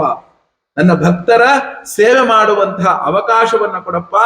ಪ್ರತ್ಯಕ್ಷವಾಗಿ ಯಾವಾಗಲೂ ನಿನ್ನ ಭಕ್ತರನ್ನ ಈ ಕಣ್ಣುಗಳು ಒಂದು ಧರಿಸ್ತಾ ಇರ್ಲಿ, ನೋಡ್ತಾ ಇರ್ಲಿ, ಸೇವೆಯನ್ನ ಮಾಡ್ತಾ ಇರ್ಲಿ ಅಂತ ಆದ್ಮೇಲೆ ತಕ್ಷಣ ಭಗವಂತ ಹೇಳ್ತಾನೆ ನೋಡಿ, ಅವರಿಬ್ಬರನ್ನ ಕುರಿತು ತುಂಬಾ ಕಡಿಮೆ ಕೃಷ್ಣನು ಮಾತನಾಡಿದಂಥದ್ದು. ಈಗ ಇದುವರೆಗೂ ಕೂಡ ಭಗವಾನ್ ಉವಾಚ ಅನ್ನೋದೇನಿಲ್ಲ, ಕೃಷ್ಣ ಹೇಳದ ಅನ್ನೋದಿಲ್ಲ. ಮೊದಲಿಗೆ ಕೃಷ್ಣನ ಉಪದೇಶ ನೋಡಿ. ಕೃಷ್ಣ ಹುಟ್ಟದ ಮೇಲೆ ಮೊದಲ ಕೃಷ್ಣನ ಉಪದೇಶ, ಜ್ಞಾತಂ ಮಮ ಪುರೈವೈತದ ಋಷಿಣಾ ಕರುಣಾತ್ಮನ ಯಶ್ರೀಮದಾಂಧಯೋರ್ವಾಗ್ಭಿಃ ವಿಭ್ರಂಶೋ ಅನುಗ್ರಹ ಕೃತಃ. ಗುಹ್ಯಕರೇ, ನೀವು ಧನ ಮದದಿಂದ ಕುರುಡರಾಗಿ ಬಿಟ್ಟಿದ್ರಿ. ಆ ಪರಮ ಕಾರುಣಿಕರಾದಂತಹ ನಾರದ ಮಹರ್ಷಿಗಳು ನಿಮಗೆ ಶಾಪವನ್ನು ಕೊಟ್ಟು ನಿಮ್ಮ ಐಶ್ವರ್ಯವನ್ನ ವಿನಾಶಗೊಳಿಸಿದ್ರು. ಆದರೂ ಕೂಡ ನೀವು ನನ್ನ ಸಾನ್ನಿಧ್ಯಕ್ಕೆ ಬಂದು ಶಾಪ ವಿಮುಕ್ತಿಯನ್ನ ಆಗುವಂತೆ ಅನುಗ್ರಹವನ್ನ ಕೊಟ್ರು. ಇದು ನನಗೆ ಗೊತ್ತಿತ್ತು.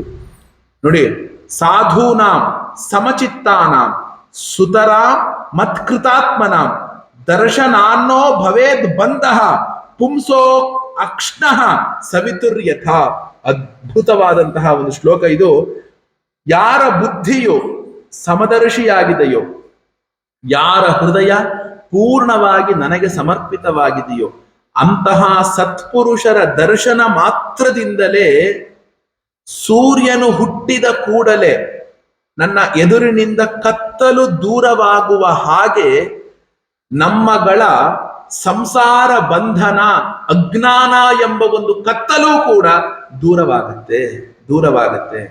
ನಾವು ಭಗವಂತನ ದರ್ಶನ ಮಾಡಬೇಕಾಗಿಲ್ಲ, ಭಗವಂತನನ್ನ ನಿತ್ಯ ಅನುಸಂಧಾನ ಮಾಡುವಂತಹ ಭಗವದ್ ಭಕ್ತರ ದರ್ಶನ ಮಾಡಿದ್ರೆ ಸಾಕಂತೆ ನಮಗೆ ಮಂಗಳವಾಗುತ್ತಂತೆ. ತದ್ಗಚ್ಚತಂ ಮತ್ ಪರಮೌ ನಲಕೂಬರ ಸಾಧನಂ ಸಂಜಾತೋ ಮಯಿ ಭಾವ ವಾಮೀಪ್ಸೀತಃ ಪರಮೋಭವ. ಆದ್ದರಿಂದ ನಳಕೂಬರ ಮಣಿಗ್ರೀವರೇ, ನೀವು ನನ್ನಲ್ಲಿ ಪರಾಯಣರಾಗಿದ್ದೀರಾ. ನಿಮ್ಮ ಮನೆಗಳಿಗೆ ನೀವು ಹೋಗ್ರಿ. ನಿಮ್ಮಗಳಿಗೆ ಇಷ್ಟವಾದ ಸಂಸಾರ ಚಕ್ರದಿಂದ ಬಿಡುಗಡೆಗೊಳಿಸುವಂತಹ ಆ ಒಂದು ಭಕ್ತಿ ಭಾವ ನಿಮಗೆ ಪ್ರಾಪ್ತವಾಗಿದೆ ಅಂತ ಅವರು ಹೇಳ್ತಾರೆ. ಹೇಳಿದ ಮೇಲೆ ಈ ರೀತಿಯಾಗಿ ನಳಕೂಬರಿಬ್ಬರೂ ಕೂಡ ಆ ಕೃಷ್ಣ ಪರಮಾತ್ಮನಿಗೆ ನಮಸ್ಕಾರ ಮಾಡಿ ಅವರು ಹೋಗ್ತಾರೆ ಅಂತ ಹೇಳ್ತಾರೆ. ಮುಂದೆ ಆ ಗೋಕುಲದಿಂದ ವೃಂದಾವನಕ್ಕೆ ಹೋಗುವಂಥದ್ದು ವತ್ಸಾಸುರ, ಬಕಾಸುರ, ಅಘಾಸುರ, ಅದೇ ರೀತಿಯಾಗಿ ಇನ್ನು ಅನೇಕ ಆ ಒಂದು ಆ ರಾಕ್ಷಸರನ್ನ ಉದ್ಧಾರ ಮಾಡೋದು ಮತ್ತು ಆ ಬ್ರಹ್ಮದೇವರ ಒಂದು ಭ್ರಮ ನಿರಸನ ಇವೆಲ್ಲವೂ ಕೂಡ ನಡೆಯುತ್ತೆ. ಅಲ್ಲಿಯವರೆಗೂ ಕೂಡ ನಾವು ನಾಳೆಯ ದಿನ ಬೆಳಗ್ಗೆ ಆ ಒಂದು ಭಗವಂತನ ಬ್ರಹ್ಮನು ಮಾಡಿದ ಸ್ತುತಿಯಾಗಬಹುದು ಅವೆಲ್ಲವನ್ನೂ ಕೂಡ ನೋಡೋಣ ಅಂತ ಹೇಳ್ತಾ, ವಿಶೇಷವಾಗಿ ನಾಳೆಯ ಬೆಳಗ್ಗೆ ಅಲ್ಲಿವರೆಗೆ ಆದ್ರೆ ನಾಳೆಯ ಸಂಜೆ ಧೇನುಕಾಸುರ ಮತ್ತು ಆ ಕಾಲಿಯ ನಾಗನ ಉದ್ಧಾರ ಈ ರೀತಿಯಾಗಿ ಆ ಕಥೆಗಳನ್ನ ನಾಳೆಯ ಸಂಜೆಯ ಉಪನ್ಯಾಸದಲ್ಲಿ ಕೇಳೋಣ. ಆ ಕೃಷ್ಣನ ಬಾಲಲೀಲೆಗಳನ್ನ ಮತ್ತೆ ಮತ್ತೆ ಮುಂದಕ್ಕೆ ಮಾಡೋಣ ಅಂತ ಹೇಳ್ತಾ ಇವತ್ತಿನ ಉಪನ್ಯಾಸವನ್ನ ಮಂಗಳ ಮಾಡ್ತೇನೆ. ಕೃಷ್ಣಾರ್ಪಣ ಕೃಷ್ಣಾರ್ಪಣ ಕೃಷ್ಣಾರ್ಪಣ. ಸ್ವಸ್ತಿ ಪ್ರಜಾಭ್ಯಃ ಪರಿಪಾಲಯಂತಾಂ ನ್ಯಾಯೇನ ಮಾರ್ಗೇಣ ಮಹೀನ್ ಮಹೀಷಾಃ ಗೋ ಬ್ರಾಹ್ಮಣೇಭ್ಯಃ ಶುಭಮಸ್ತು ನಿತ್ಯಂ. ಲೋಕಾಃ ಸಮಸ್ತಾಃ ಸುಖಿನೋ ಭವಂತು. ಕೃಷ್ಣಾರ್ಪಣ ಕೃಷ್ಣಾರ್ಪಣ ಕೃಷ್ಣಾರ್ಪಣ.